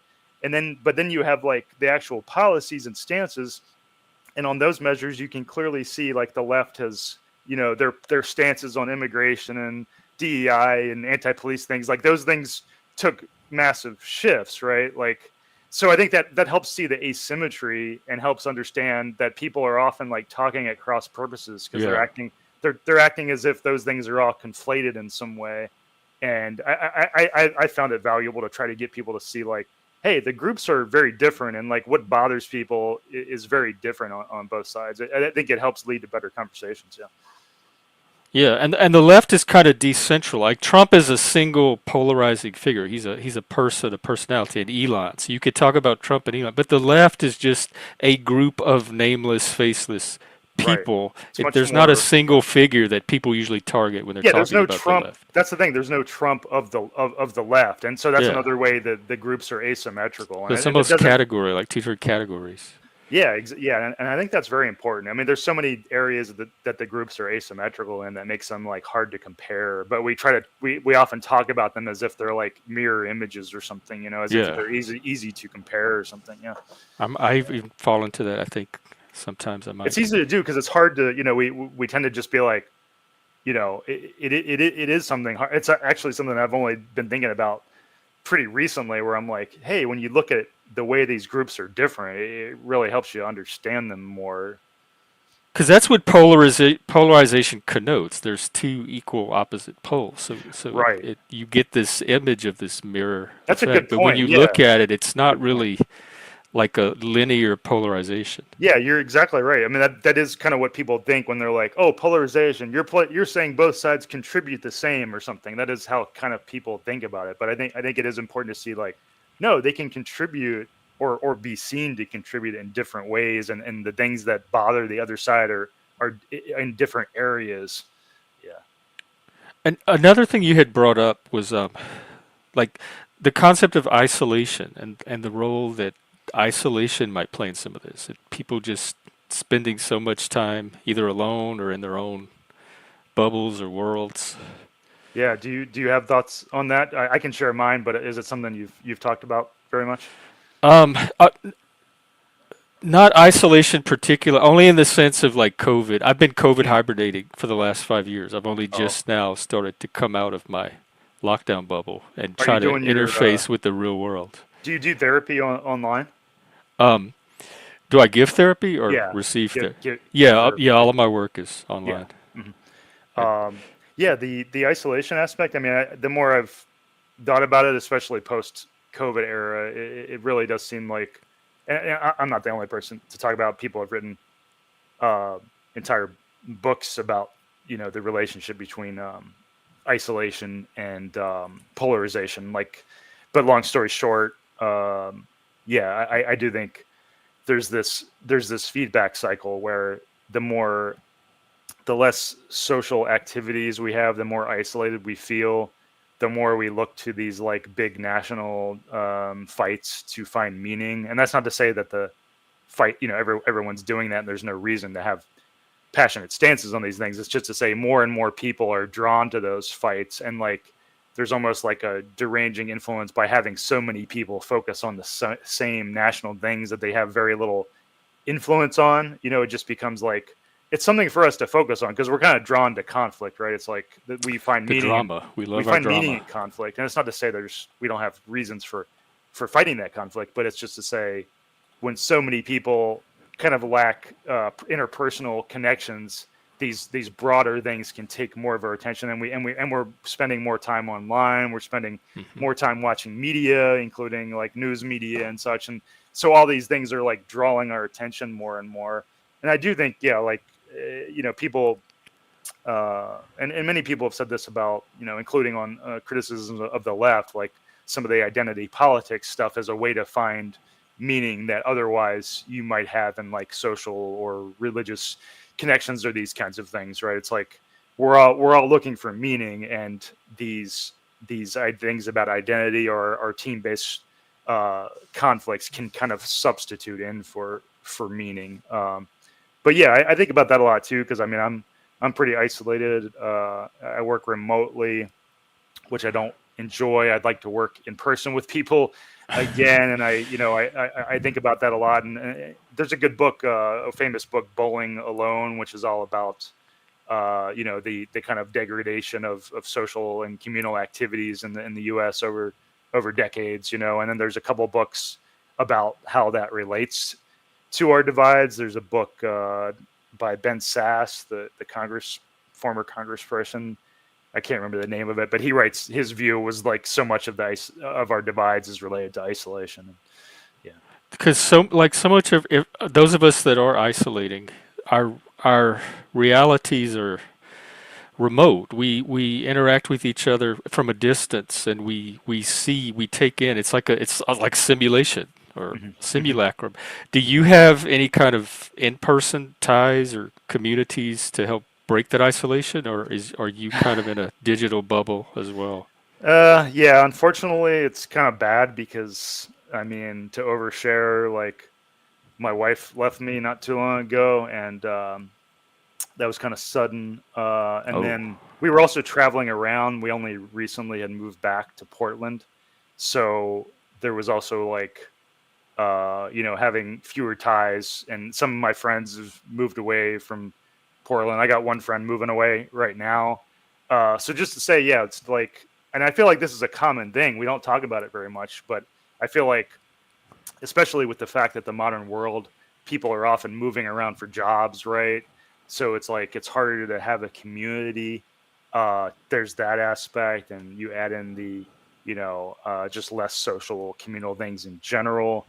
but yeah, for me personally, I can definitely feel it, and part of that's my personality, but part of that I do think is the societal shifts we're seeing.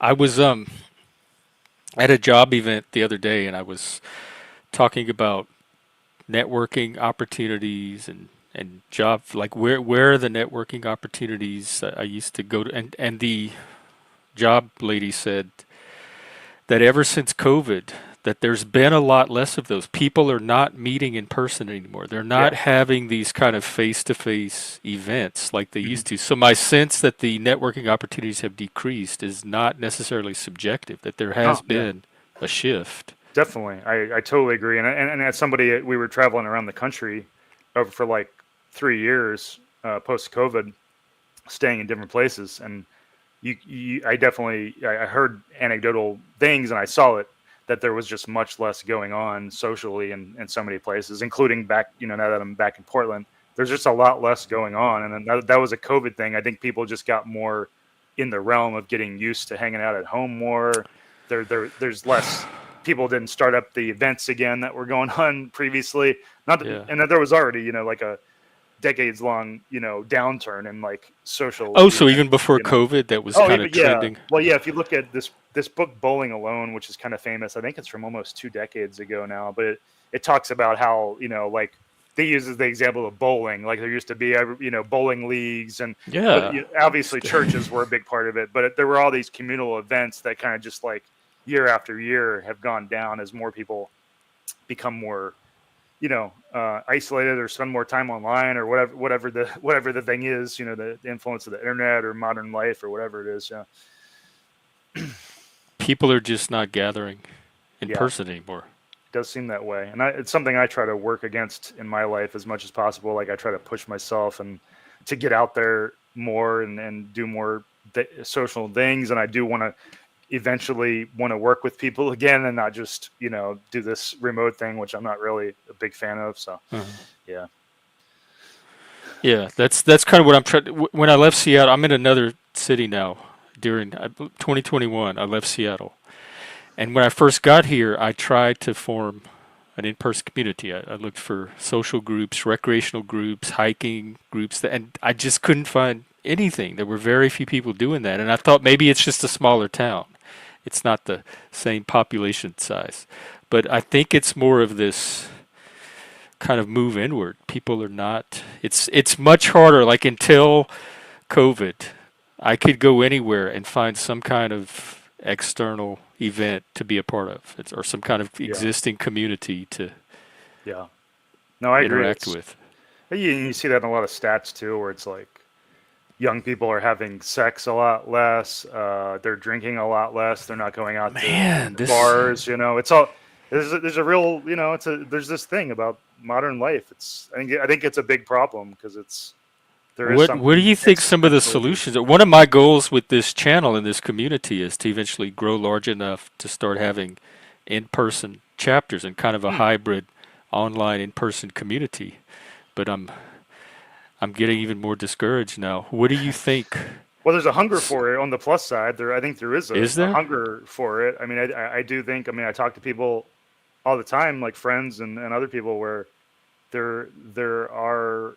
I think people know that this is happening, and it's something we have to work against, and we have to look for ways to make more social connections and spaces. However we do that.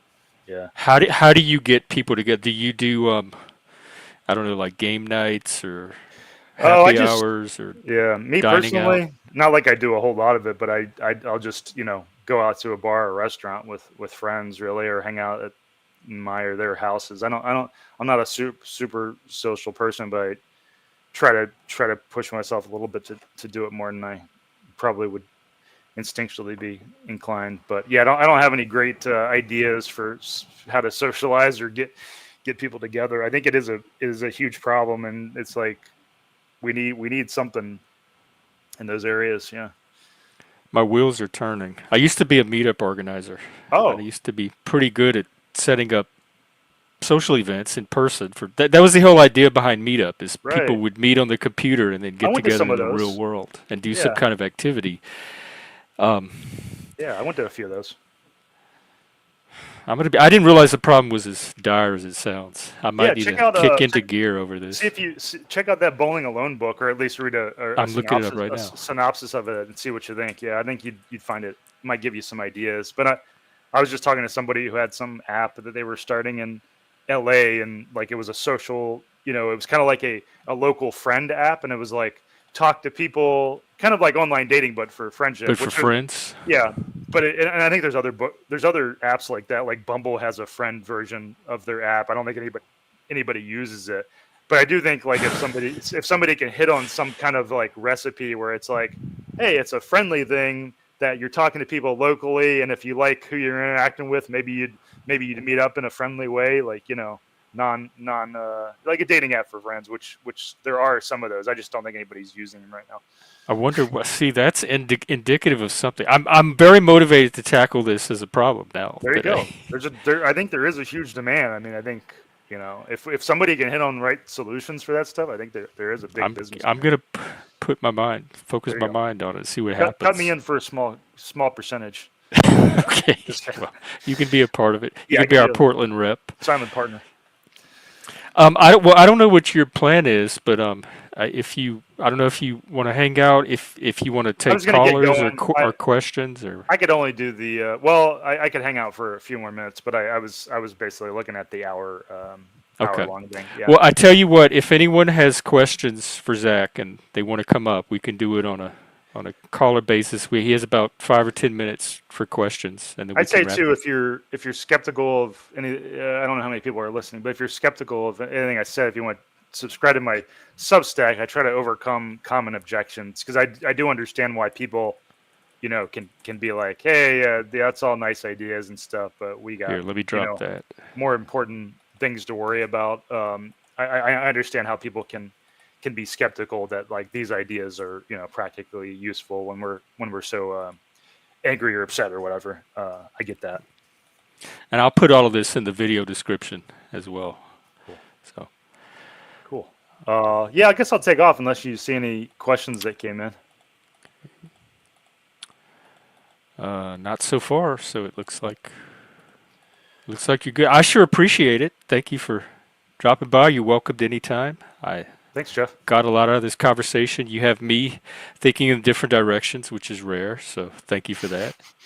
Well, thank you for inviting me, and thanks for listening to my ideas, and I appreciate it. And yeah, I guess I'll talk to you soon. Okay. Well, take care, Zach. Thanks a lot. Later. Take care. Have a great weekend. You too. Okay, that was good. I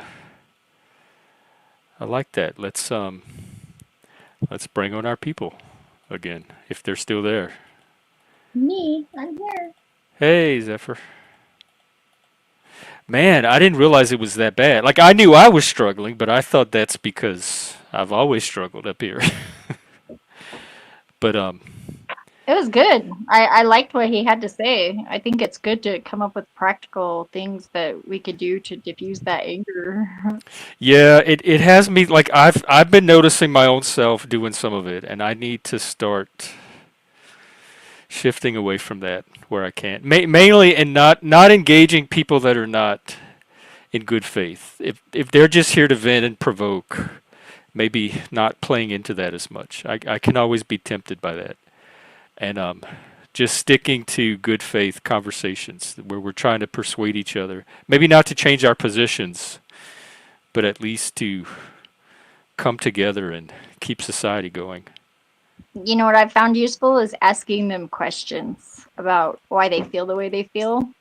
Oh, I do plenty of that. I love questions. I'm nothing if not Socratic.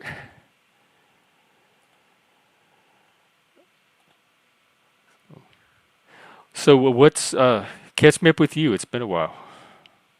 You said other than making chili, and you have an ear infection. Yeah, I wasn't making chili. It was Dan's dad is making green chili stew and sopapillas and beans. He's But making yeah, the beans? yeah, he's making the beans. Well, he's cooking them. Oh, okay. I guess you don't make beans. They just where do beans grow, on a bush? He's making them edible. Okay. You know what I mean, Dingy. Are you blonde? On a vine, sir. Even Hey, the ones Squatch. called bush beans. That's what that's why. I know don't that's remember. exactly what We had the green beans growing up. Yeah, you're right. They did grow on a vine. still technically a vine. Like I said, even the ones that call themselves bush beans, they're Yeah. just stumpy vines. The bean bush. I think he's just, these are pinto beans, specifically. Oh shit! I'm gonna die. Okay, I'm good. Right, they're gonna save this. So. I'm being autistic Minecraft player right now. Oh, Joe started doing something with Minecraft lately on his channel. I I just build stuff. It's like Are I've you on the spectrum? you make your own decisions about that, huh? I'm trying to think of anybody off of the top of my head that hangs out here that doesn't have a bit of autism somehow. Challenged isn't challenged, maybe, but I don't know if everybody's autistic. I'm mildly autistic. And I have a very broad. I call it all neurodivergence, and I have a I'm very, not very broad I'm not definition of it. challenged by my autism. I'm thrilled by it. Me too. I think it's a feature, not a. I guarantee you I have more fun than your average person. Me too. I agree. Sitting alone in a car watching folks. Yeah, I've always been a people watcher. I will say that is some pastime we share.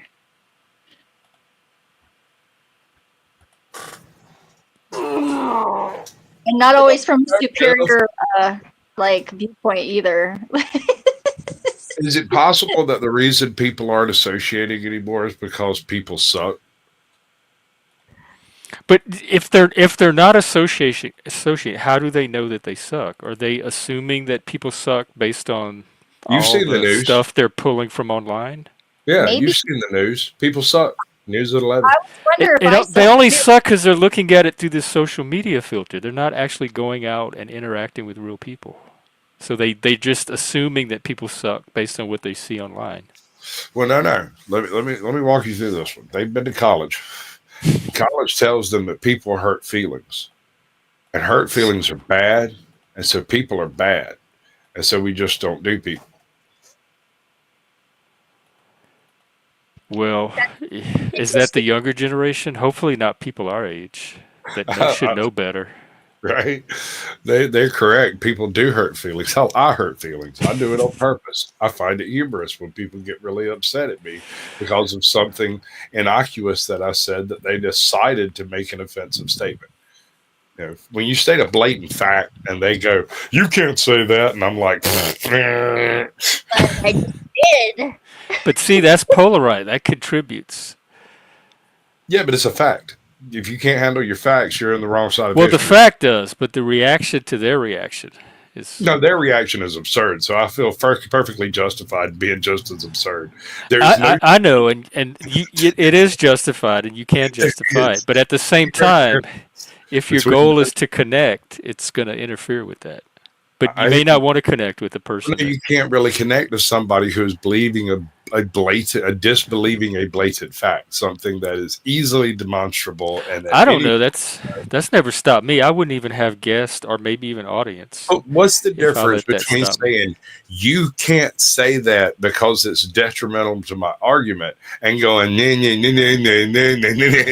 the same thing. Well, I guess one is being a Karen, and one is. I had somebody accuse me of lying the other day. At least being honest about your absurdity, maybe. What were you lying about? I wasn't.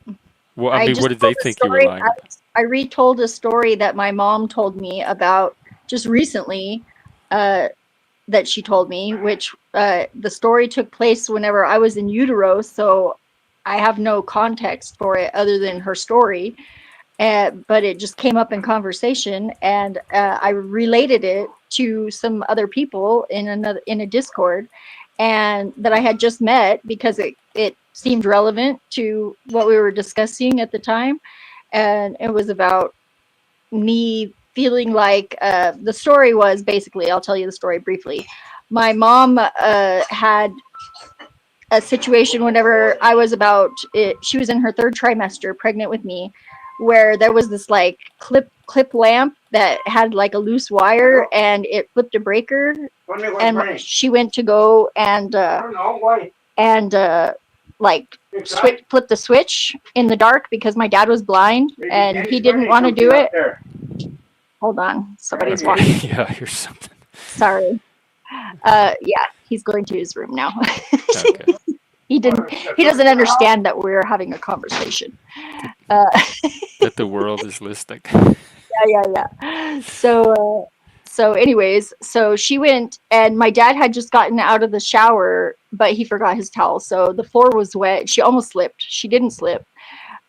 She caught herself, but then she was feeling around in the dark to the panel, and she felt like power surge through her, like down into the floor. But then it flipped the main breaker and it stopped, and she, being 17, had no idea like that could have gone very badly. But she never thought to tell me the story until just recently. But it makes a lot of sense to me that maybe that was why I was such an odd child, and maybe I managed to keep some of my past life memories because of that. It points towards something sort of, unbelievable, but not totally impossible, that I just mentioned to someone, and they were like, "Why are you lying?" Like, So just they didn't flat out. believe your story? How would they know? They weren't there. Yeah, I think part of it was they were from India and English was a second language, because Oh. they were like they were like, "So how is your dad in the shower and he moved the lamp?" And I was like, "No." But they were just like, "You're definitely lying. They were Just playing fess up." Encyclopedia Braille. Yeah, they were like, "Just fess up." And so I got really hurt, I like Why actually would you like? I don't understand that. I got really upset. I was like, "I don't need to defend myself. You've already made up your mind." And I left the server, and I cried for like an hour, which, Oh whatever. Lord. Was this a You know, stranger or did you know this person? it was a stranger, but I Zephyr. it was because I let myself be vulnerable telling this story. I thought I was sharing. I was, Hmm. being rawly myself. But then I went and took a shower, and I was like thinking, and I was like, why did I leave? What am I supposed to be learning here? And I was like, oh, I could have blocked him. So I went back later and I told him why I was blocking him, and then blocked him. And then I had there was another person that was there at the time who kind of jumped on the bandwagon and was like, but he was real young, and it I had to get a couple of other people to come in and look at the situation to just make sure that it wasn't me, that I would, that it wasn't, that I was like thinking that I wasn't telling some totally incredulous story and thinking it was real, because I think it's, healthy to question yourself and to get other opinions on, from people that you trust when things like this happen, because I don't get upset very often. I'm pretty level-headed. I think. I'm, but people can tell me like things that would offend most people, and I let it slide right off. So I just thought that the fact that it had gotten to me required a little bit more input from maybe some objective observers. So I called in a couple of friends, and they like said, yeah, this guy is messed up. Oh, okay. So it might have been him. Yeah, I think it was. But it's an interesting example of where, we can be pushed by other people in a way that is disruptive and still like get some use out of it. And I think I needed to go back to that place, and I did it. I still, this was just like I had just gone to this place. It was like within the first day. So I didn't want to, I felt mad at myself whenever I left.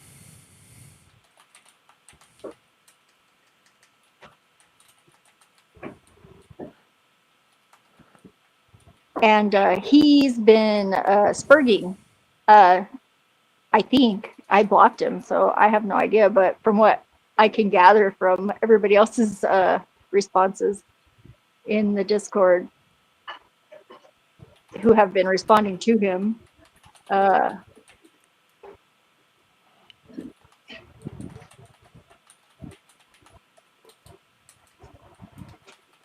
it hasn't interfered with me interacting with people at all since then. And he has my email because I gave him my email if he wants How to. important is this stranger to you? As important as any other human being on this planet. Oh, how important is that? Ultimately, I think it's very important. Like every human being? Yes. I mean, they are. Like, yes, existentially they are. Conceptually they are. But I don't know if practically every human Well, being has equal importance. if For me it's personally. important enough for me to cut off the other people that I could be interacting with, then that kind of ups his value a little bit, doesn't it? So I should be able to be in the same space without having to feed into that negativity. That's what the block button's for. Yeah. Oh, yeah, you're right. I think people should block whoever they want. I have no And I already problem. I told have no problem if they block me. I have no problem blocking other people.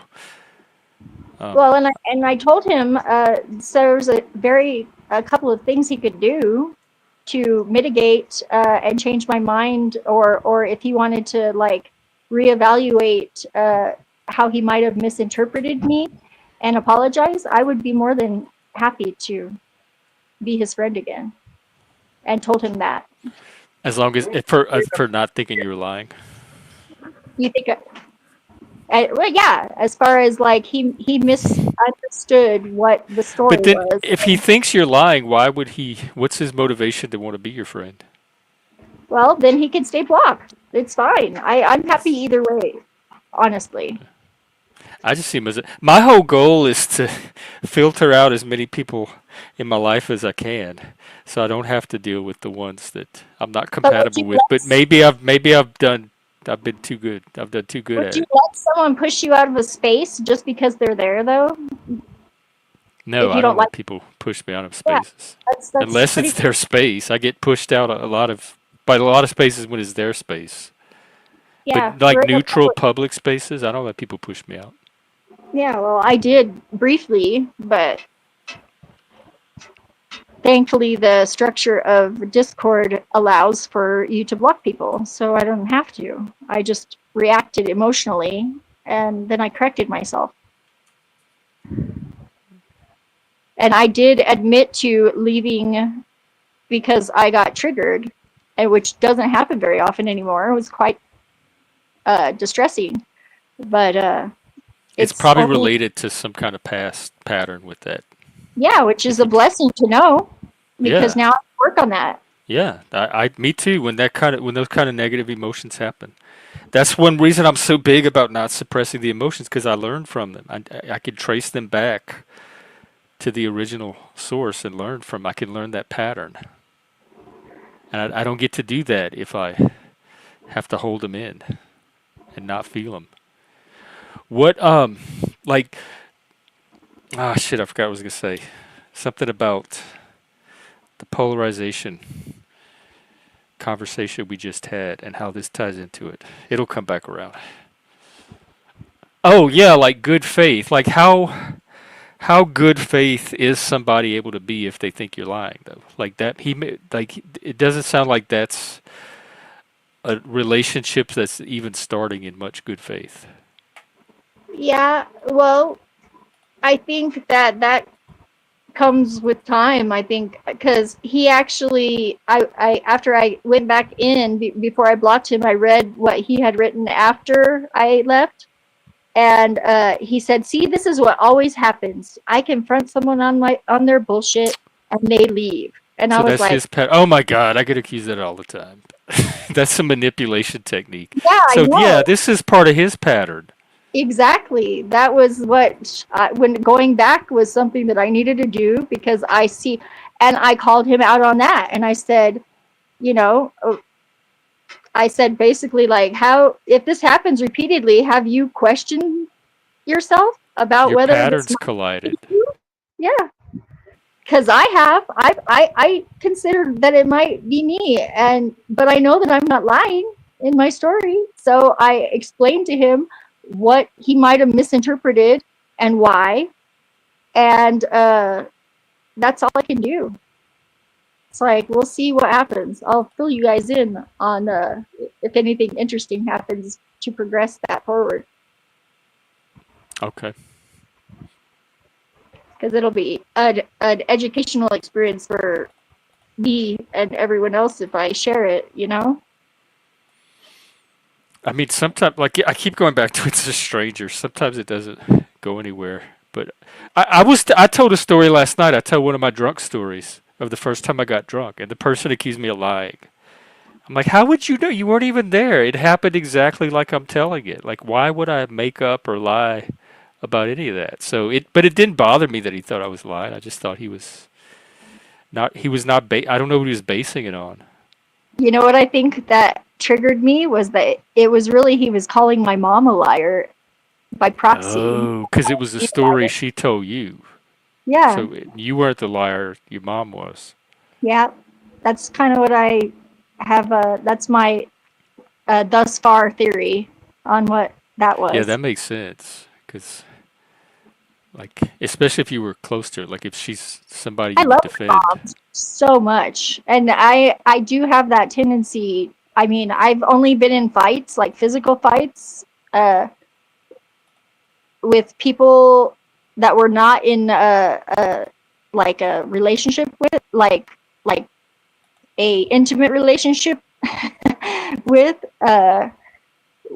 because I was defending somebody. So I do have that tendency. Oh yeah, that's when I get my most aggressive. Fierce. When I'm defending, I don't care how much they come at me, but if you come after somebody I care about, that's when we're gonna fight the most. Yeah, I actually got incurred the wrath of not that Christine because I was defending Caucasian Sasquatch the other day. Oh, That's funny. yeah, and I But guess I oh, called her go out ahead. on it a little bit, and she totally like missed. I told it in chat. I already relayed this story in chat earlier because it Oh, kind at of the goes beginning. along with, yeah, with what you guys were talking about. It was like I used it as an example, but that's another detail of it that I didn't say previously. It goes back to that tribalism. It seems like that we we defend our tribe. We defend the people that we're emotionally invested in. That we see ourselves like see them as part of ourselves, and that we're part of. Yeah. Are you familiar with the thought experiment of where there's a 5 people on the train tracks and the one Oh, the person that trolley problem. like the trolley problem? Are you familiar with that? Because Yeah. I would pick the one person that I know, and I'm Oh, sorry, totally. other Me. people, Oh, I would yeah. switch. Over 5 strangers, absolutely. I Yeah, think most people would. That seems normal. They but like who would sit there and watch their loved one die just to save 5 strangers? yeah, it's the unknown value of those strangers that makes it a hard decision, though, because it would be a hard decision still, but I would save the person. I'm absolutely sure that I would, the person that I know, if I loved them and thought they were, you know, a good person. If they were a bad person that I knew, I would be like, I don't know those strangers, but one of them might be. I think you never know until you come down to that situation. But I think these thought experiments are important to think about before you get into something like that, which probably isn't going to happen, but it might. Who knows? Yeah, because the loved one's definitely a known for me. So it Yeah, can be 5 strangers, it could be 1,000 strangers. They're still going to be less known than the loved one, and I'm going to save what's most relevant to my life, like that most. I'm not going to give up my life and what's important to me for strangers that maybe I'm just more cold-hearted, but I'm not going to well, have any problem saving the loved one. that is a tenet of Satanism, is it not? To to yourself, you know. Uh, Maybe it's like I don't even know if it may be even more fundamental than that. I just can't. I can't. I've watched a loved one die. I can't imagine sitting there and watching But is somebody that that to I love die. keep yourself from the pain or to save them? That's the question. Well, both. Like, But could you watch the suffering of those 5 people? well, I would. I could look away. I would look away. I would. I would pull the lever like this. And have you thought about how you would feel afterwards? I mean, I'd feel bad, but I'd feel happy that my loved one is still with me. And do you But I think would that you feel might bad for the interact? 5 people. But I'm not the one that put him on the train track in the first place and set up the whole situation. So um, I just did my best in a bad situation to save what I could.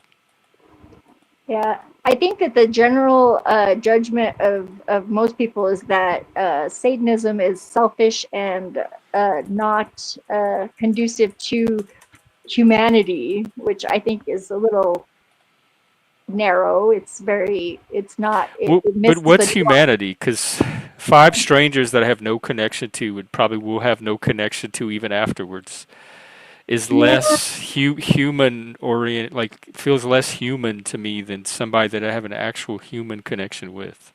there was a guy that saved Hitler during World War One.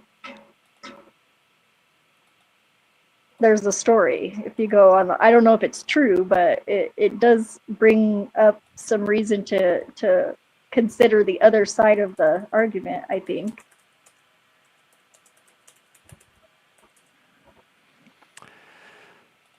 Well, I wouldn't be saving no Hitler. Well, you didn't know he was Hitler then. What, I mean, he was just someone that you just met as a stranger, and you were. It was a circumstance where Allied soldiers and German soldiers kind of set aside their differences for a moment and got to know each other, and then one of them had an opportunity to grant mercy to Hitler, I guess, and so he survived instead of getting murdered in that very moment. Doesn't that make it harder to kill each other if they decide to take a moment? Obviously, it does, and there's probably a reason for that. I don't know. This is why we're talking about it, I guess. Because I'm sure most of those people probably didn't want to be fighting the war in the first place.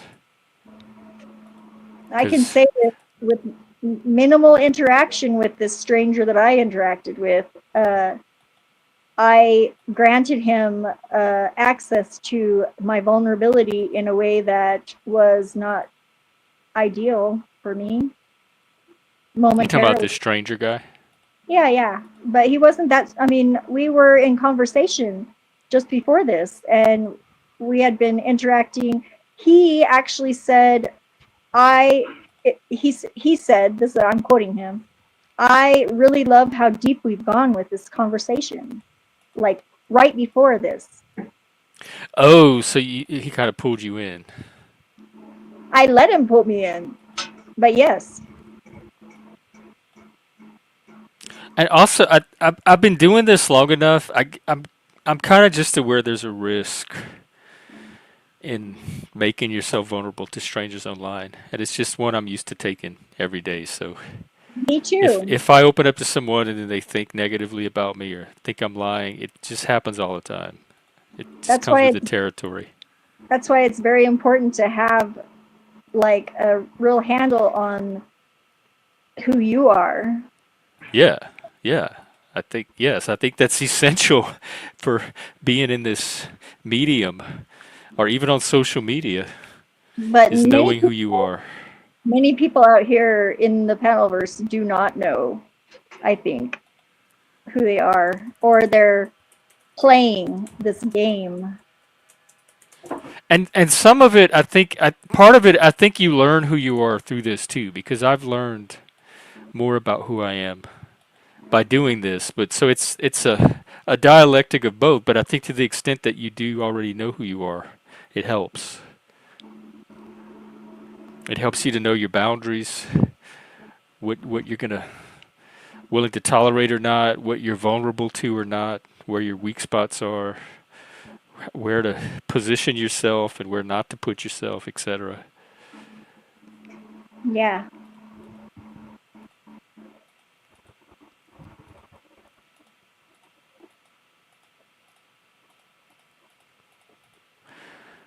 Well, what else is going on? It doesn't feel like a Friday. I think Is it Friday? Ooh, it it is. is. I'm lost in panel time. Yesterday felt like a Friday all day, and today feels like just a non-day. I got some DMT yesterday. That was fun. Oh, I've never done that. Oh wow, yes. Oh, it was so crazy. It's I have to say it's a very unique experience. That's And what I hear. Everybody that's tried it says like they all have. I guess it's positive. I guess they mostly all have positive things to say about it. They all have intense things to say about it.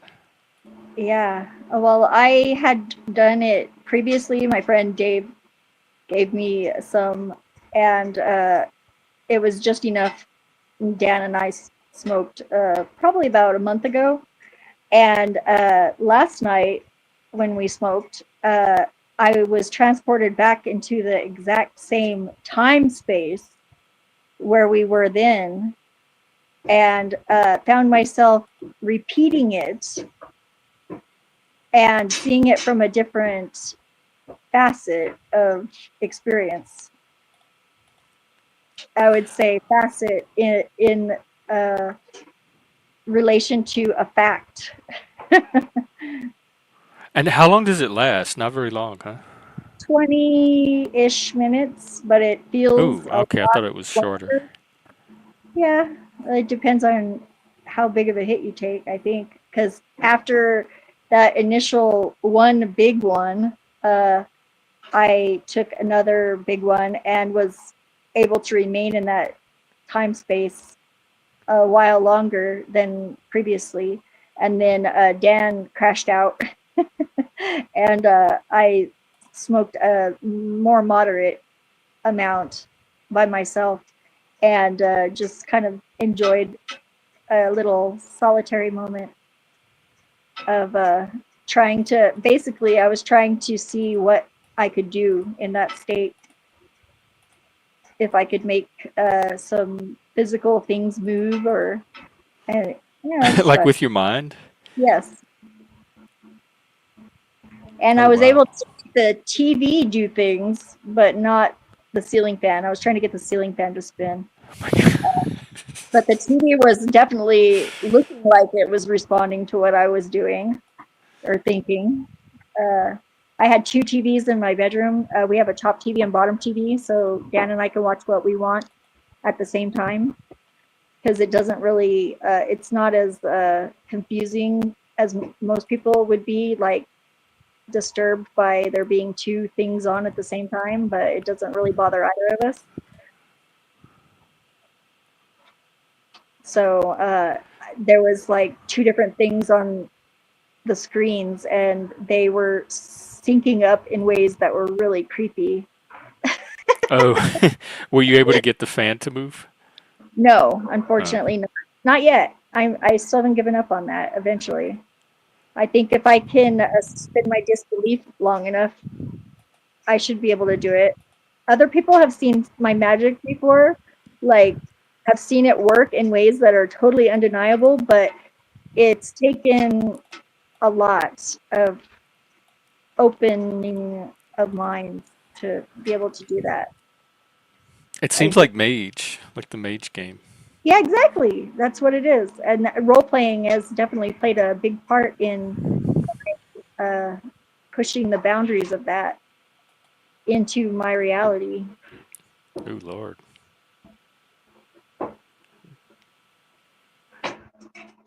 I found that most of the time my intent was only clear to me whenever I've managed to do it, and other people just totally did not notice that it was magical. It could be seen as something that was perfectly normal or just maybe a weird situation.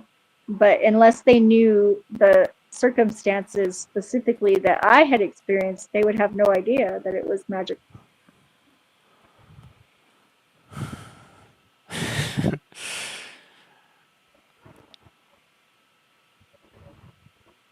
Well, it's interesting to think about. It is. Oh, Signal wants to know if you can do magic on stream. I don't know. How would I? It would be interesting to do someone else's fan, like have Signal have his fan, and seeing if you can manipulate his from where you are. Well, I know that I tried an experiment. I have this thing that I do where I like will watch a live stream with where I'm not like directly interacting like through chat or anything, something I've never seen before, or I'll watch a previously recorded live stream that I've never seen before, and I'll start like talking out loud to the screen and seeing like if it seems to have any sort of an influence on how the conversations go, and a lot of times it does, and I'm not sure exactly whether or not it's my subconscious like picking up on and like cues of people and pointing them out to me so I can interact in a way that makes it seem that way, or if it's actually working. But I had an experiment where I just picked like a random thing, uh, a word, cake, and it had there was a bunch of different synchronicities that happened immediately, like in the weeks going up to that, up until today, actually. Like, and I invested in a coin, like a Bitcoin sort of coin called Cake, which I'm still investing in. So far, so good. I invested $40 and now it's like $100 more than that. Oh, Well, last I checked, which was like 6 months ago, it could be gone. I have no idea. I have to go check on it eventually.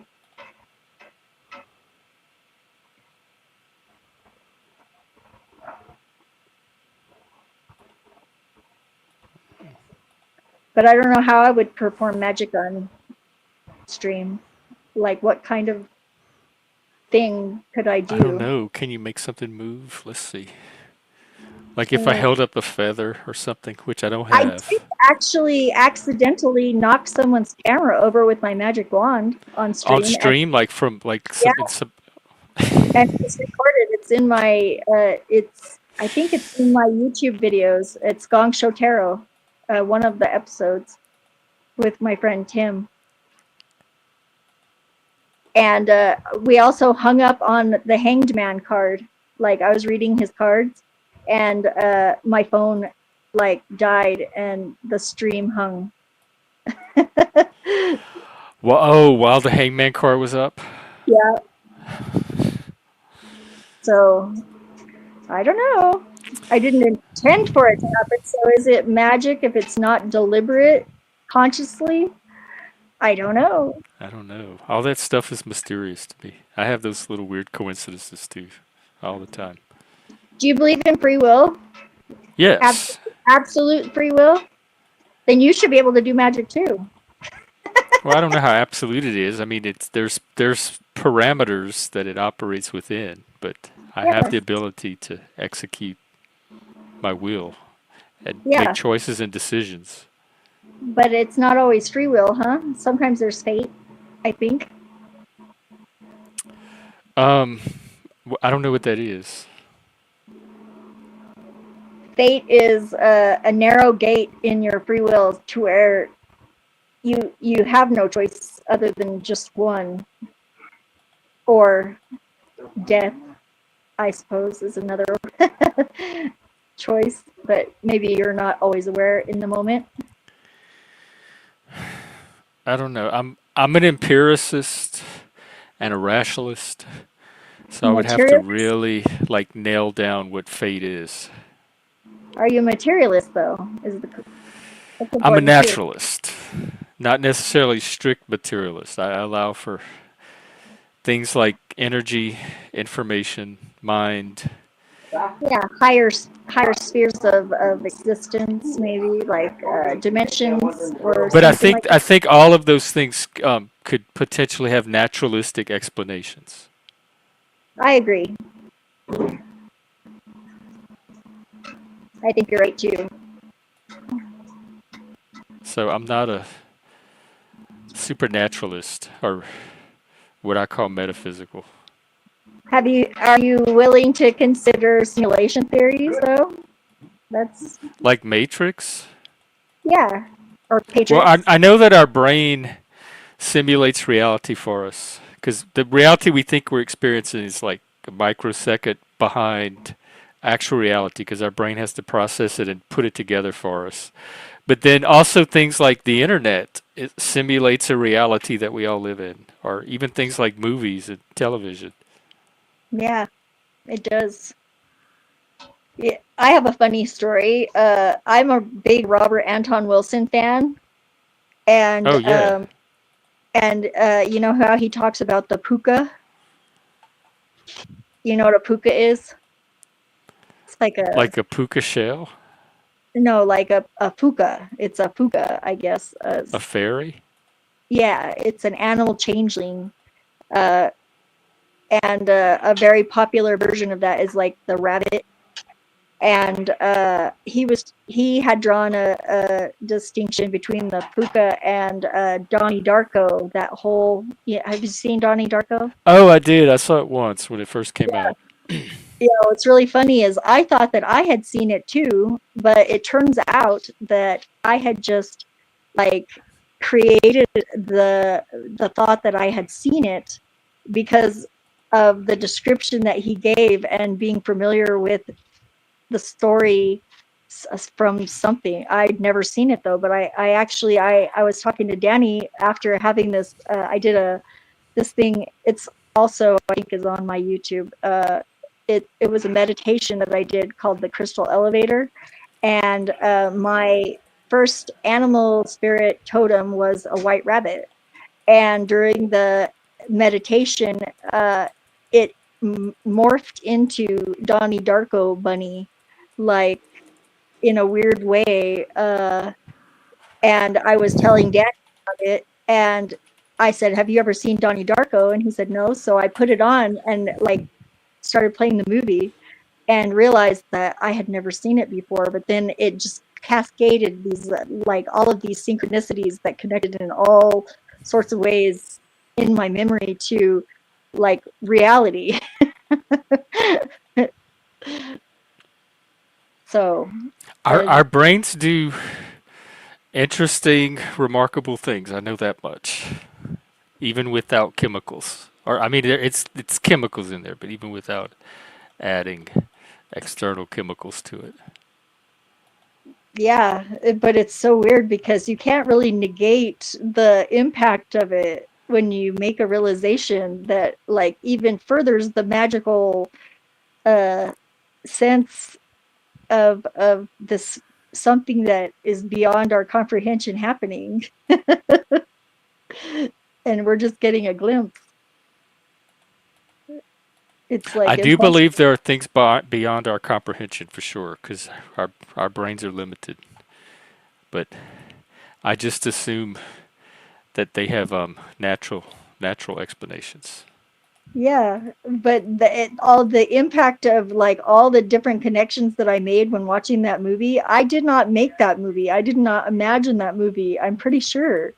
So how could it be retrocausal in that way?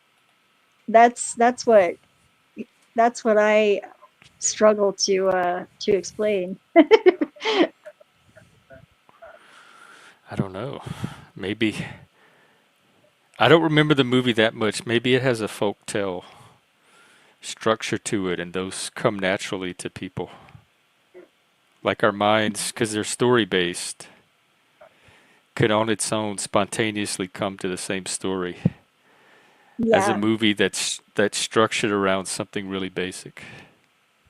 yeah. Well, and the reason why a rabbit was my first animal totem was whenever we moved into our house when I was 3, around the time that I started forming like memories that I can still recall. Uh, my bedroom door, there was already a sticker of a bunny on the back of the door. It was like a big bunny face sticker. And my very first memory that I had was Easter before my 3rd birthday, uh, because there was giant inflatable rabbits in the grocery store, and I remember them. I was sitting in the grocery cart. My mom was pushing me around the grocery store, and I talked to my mom about it since, and she verified that that was something that was very possible. Uh, as far as like she remembered pushing me around a grocery cart, and there were being inflatable bunnies on the holiday aisle above the aisles, above the shelves.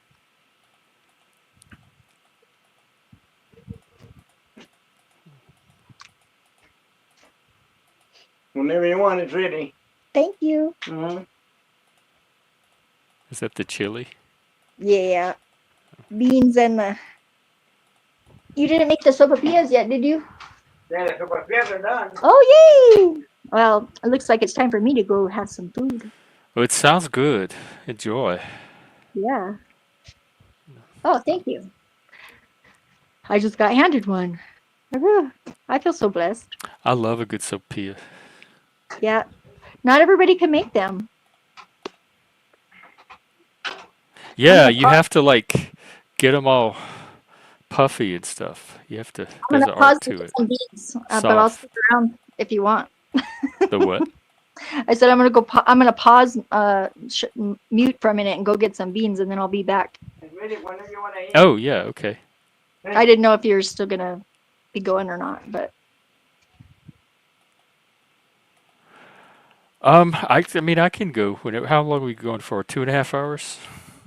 It depends. I can keep going, or I can take a break and do something later. Either way, and if anybody else wants to come up, it's still open panel.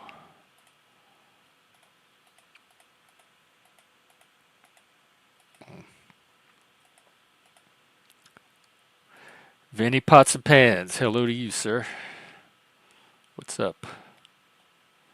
You know what, though? She does have me hungry. I think I'm going to eat some chips. Um,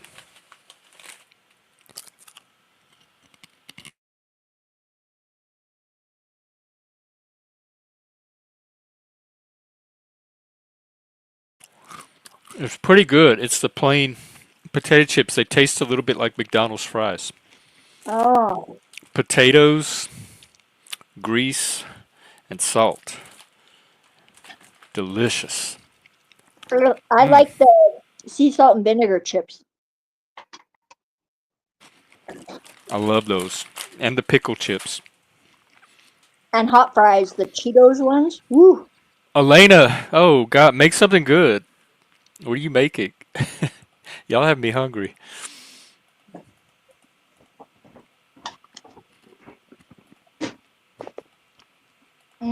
The beans are good.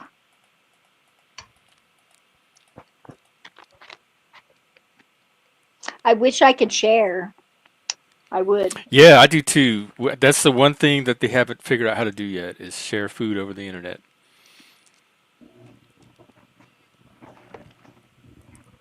I'm pretty sure I can get people stoned through the screen, because I've seen them act stoned after I blew the smoke in, but I try not to do it without their permission.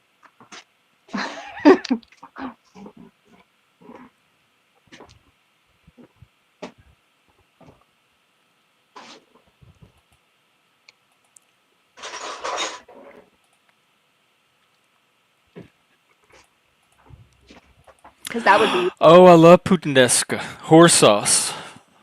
Mm. Is that the one with the capers? Man, people that can cook amaze me. Have such admiration for them. Have you ever had halupki? I don't even know what that is. I don't Mm. even know what country that's from. Is It's it like Greece? I think it's Polish Oh, or Polish? No, Slav probably not. of some sort, but it's like you cook like meat and steam rice, and then wrap it with cabbage leaves and steam it. That sounds good. I That's really love good. cabbage rolls and grape leaves and stuff like that. Mm-hmm. She said you can use capers or not. Oh, okay. I like capers. I love the capers. Yeah, me too. Anything pickled, really. I mean, I like pickled okra. I don't I don't like pickled okra, but I like the boiled okra with salt and vinegar, like Mm, soaked in vinegar, and you put salt on it when it's fresh out of the pot. that sounds good. I haven't had it, but I like fried okra too. Mmm. Mmm. God, I wish they had that at like Popeyes or something. There's a few places here in New Mexico where you can get good fried okra, but The they're only like, place I've had it at like a few restaurants, like some of the barbecue restaurants will have it, but mm, mostly it's homemade. It's been at people's houses. yeah. There's something I like the squish of the seeds and the crunchy outside. It's like, I love salt. Just yeah. anything salty and savory. I like salt, but I don't ever. I'm not a big salt adder. Like I'll like always taste food before I salt it. Some people just automatically add salt regardless without tasting it first, and that bugs me. I only add it if I have to, but I usually have to.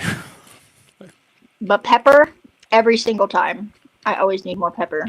'Cause nobody ever puts enough pepper for me. Ooh, Lord. I like spicy, almost like I too can't hard. do a lot of spice. Like I sweat and all that stuff. No, thank you. You don't like it? I like it. Makes your nose run. Some people get an endorphin rush off of that. Not I. That must be what's happening with me. Because, I mean, but then again, I also have a really super high tolerance for capsaicin, I think, because I can remember whenever I was little, my grandmother and my grandpa, or my dad, giving me, I just told the story the other day to Dan too. That's why I was remembering it, I think. But they gave me this little thing that looked like a jelly bean, sort of, but it was not quite the same shape. And it turned out to be one of those really, really hot little peppers. And they were both surprised that I just ate it and was like, not a big deal. I was like, ooh. But my dad cried after eating one, I guess. I don't know what kind of chili it was. They used to Tiny have the little little. We had this plant growing up, or a bush or something. It had the little. Maybe it was Tabasco. The little tiny green red one. peppers. It was kind of roundish shaped, not so long as most peppers are, and very small. It looked like it could be a candy. Shiny. Me Really. too, Moose. That is my weakness. Potato chips, not sweets, not fast food except for fries, not pizza. Chips. Oh, That's my my mom, vice. My mom is calling. I'll be back. Oh, okay. Cool. Might. I don't know how long they'll be. I might wind down too. I'm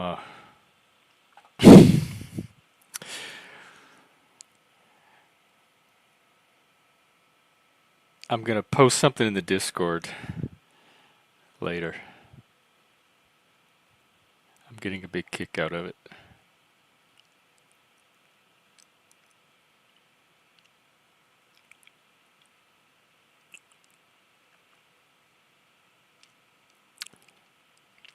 It's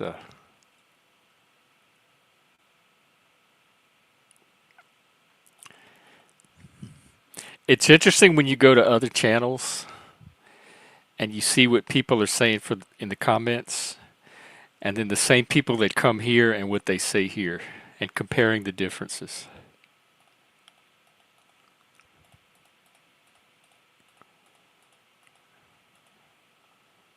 It's very useful information.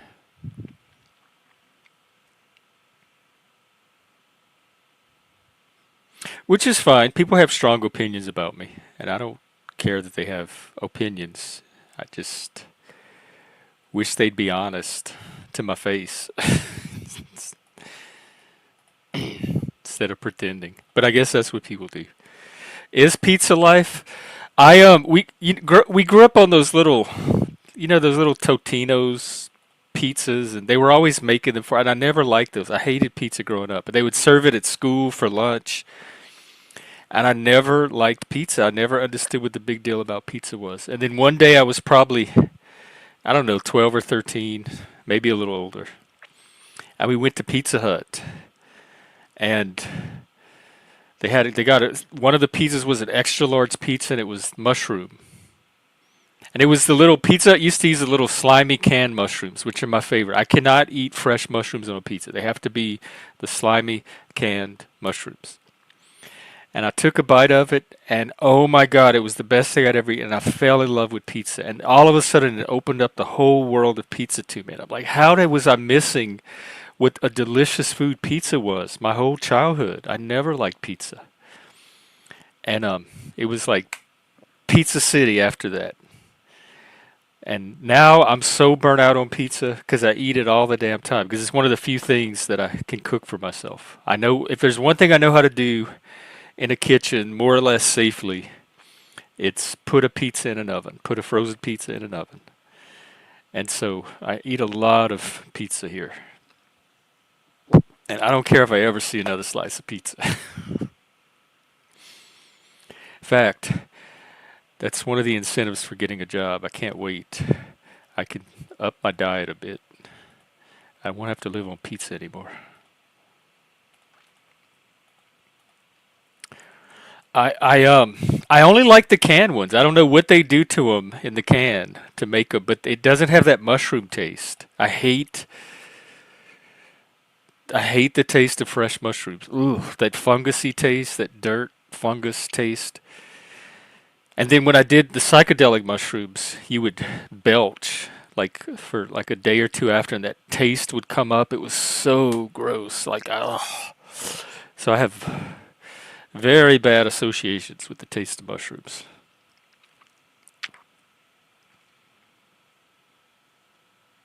The only mushrooms I've ever been able to eat are the canned ones. Like the pieces and stems, that one. Oh, and you know what else I like on the Chinese buffet? I think is it straw mushrooms? They're like brown with white at the bottom of the cap. Kind of little arrowhead shaped. I like those in Chinese food. Not plain, but if they're in a Chinese dish, I enjoy a good straw mushroom. And Chinese food also has like this brown fungus, like slime, mold fungus or something. Delicious. I don't know what it's called. Bird's nest fungus and something.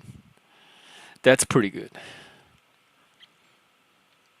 Okay, I guess that's all the fungi stories. At least edible, like culinary fungi stories I have. I have plenty of other kinds, but I'll save those for another stream. I think I am going to wrap up. I don't know how long. She's talking to her mom, so that could be a while. I'm going to catch a break. Uh, Maybe go watch some stuff. If anybody wants to watch something in Discord, let me know, or play video games. Otherwise, I'm going to go have some me time, and then it's early enough. I may be out later again tonight for another vertical. If not, Joe and I are doing, haha, I actually got that. Joe and I are doing our Nexus show tomorrow at the usual time, 4 p.m. Eastern, 1 p.m. Central, and the topic is going to be finance bros. And hey, Shift, what's up? Um,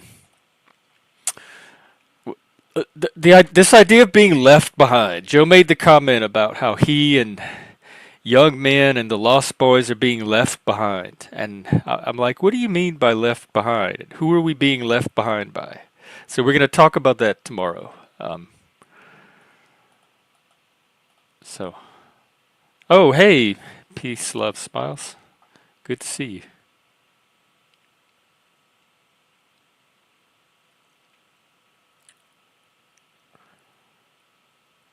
So, well, good. You're just in time to say hi and bye at the same time. I was actually wrapping up. And Shift, good to see you. Everybody else, thanks for coming out. I'm glad we got our guest today. It was actually a very helpful conversation. It has me thinking about things and possibly making some changes and some of the conversations I choose to respond to. And I'm trying to become a more loving person. So I helped with that. And the other thing it did was it highlighted this. Hey, Plasma. Plasma, at least if go back and watch the conversation with Zach Elwood. That was I think that was had a lot of good stuff in it. It goes for about 50 minutes, just short of an hour. The community crisis, like the fact that people are not meeting in person anymore. I used to be a meetup organizer, and I would schedule all kind of in-person events, and people would show up, and we'd have just a great time. I met so many people through meetup and other in-person groups, Facebook groups, that kind of stuff. And one of my goals for this channel is starting. Hey, Ricardo, is like when we grow enough. As soon as we have enough people in different locations that want to start forming chapters, I think we might have enough already for a main chapter. If there's anybody in Washington State that wants to hook up and do a Washington State thing, but wherever there's enough people, if we eventually get like an in-person footprint, we can start doing in-person activities in those areas so that when they show up online, and they're from a region that has other people in it, we can. Are you in? Hey, are you in Western Washington, Puget Sound? I've been trying to find people up here because my goal is a hybrid community where we can meet online, but there's also people in your area doing in-person stuff as well. Oh, okay, that's not too far. That's one county over, but they have pretty good public transportation up here. I could get to somewhere. Let's talk. I don't know if you're on Discord. If you are, take my name. It's the same one, Gen X Jeff. And then so the idea is like we meet online. We have the community going here. We have the Discord. But then if you're from, I don't know, St. Louis, and there might be 4 or 5 other people from this community in St. Louis, and you get together for bowling nights every now and then, or game nights, or like you pick a night to go to a restaurant and eat out. So you get that in-person community component to it as well. And that's what Zach was saying since COVID, and he did emphasize that it was trending that way even before COVID, and COVID kind of accelerated and kicked it into the level that it is now. But that people are just not meeting in person anymore, and they're not looking for opportunities to meet in person. Okay, I'm suspicious. Who is this person? God is real. Hang on, let me. Have we? It seems like we've talked before. You seem familiar. You look legit. Well, anyway, let's also, you know what you can do? I'll drop my website. You can always email me through my website. That's the best way to contact me for anybody not on Discord. There's a contact me button in the upper right corner. Just hit me up on there.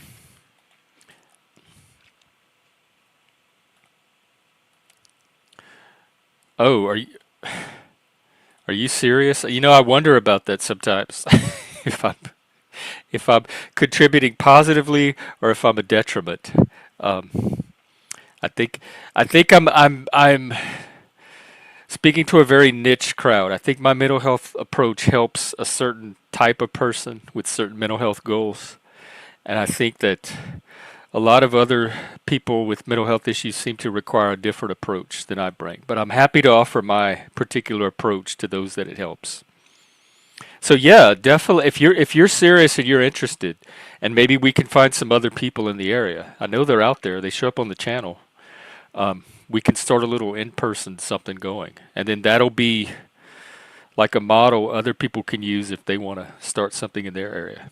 But I'd love to get the in-person side of this going, especially after talking to Zach today. And then Sasquatch made the point that another reason people may not be meeting in person is because ever since COVID and all the horrible things we see on the internet, like we're very cynical. We've become so cynical that we think that people, how did he put it? People suck? Or that there's no reason to meet in person because look how awful people are from all the stuff we see on the internet. And I disagree. My experiences with organizing in-person communities has been very positive. I think they, just like here, I think they can have a positive mental health benefit from people if it's the right group and it's maintained in the right way. So I'm happy to help with all of that. That's not only is it one of my goals, it's my passion. Community building is my passion. Bringing people together in healthy, positive ways for some, like mainly to have fun and for some larger goal that contributes positively to society. I'm all about that. So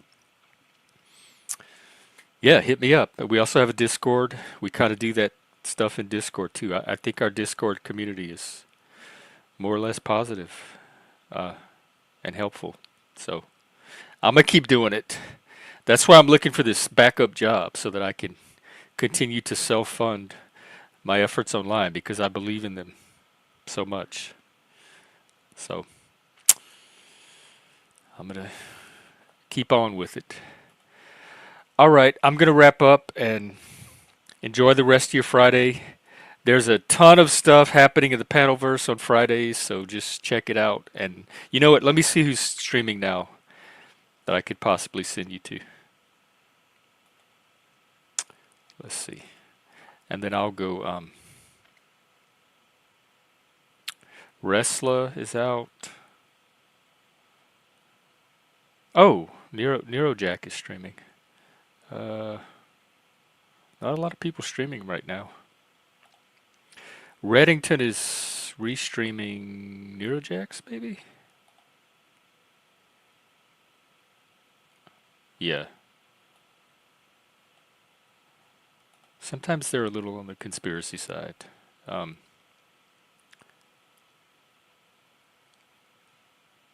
then Panelverse is restreaming a debate with Andrew Wilson. You know what? I'll send you to Reddington's. Drive some traffic his way. So here's a panel if you want to check it out. Oh, let me see if he has... Oh, you know what? He doesn't have the panel link. I better send you to Neurojack.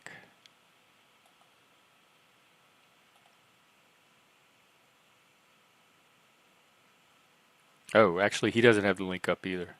Well, maybe I'll send you to Wrestler.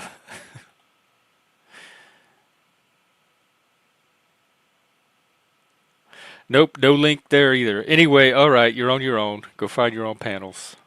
And if I'm not out tonight for a vertical, I will be out tomorrow. Joe and I are going to be talking about lost men, lost boys, being left behind by who I'm not sure yet.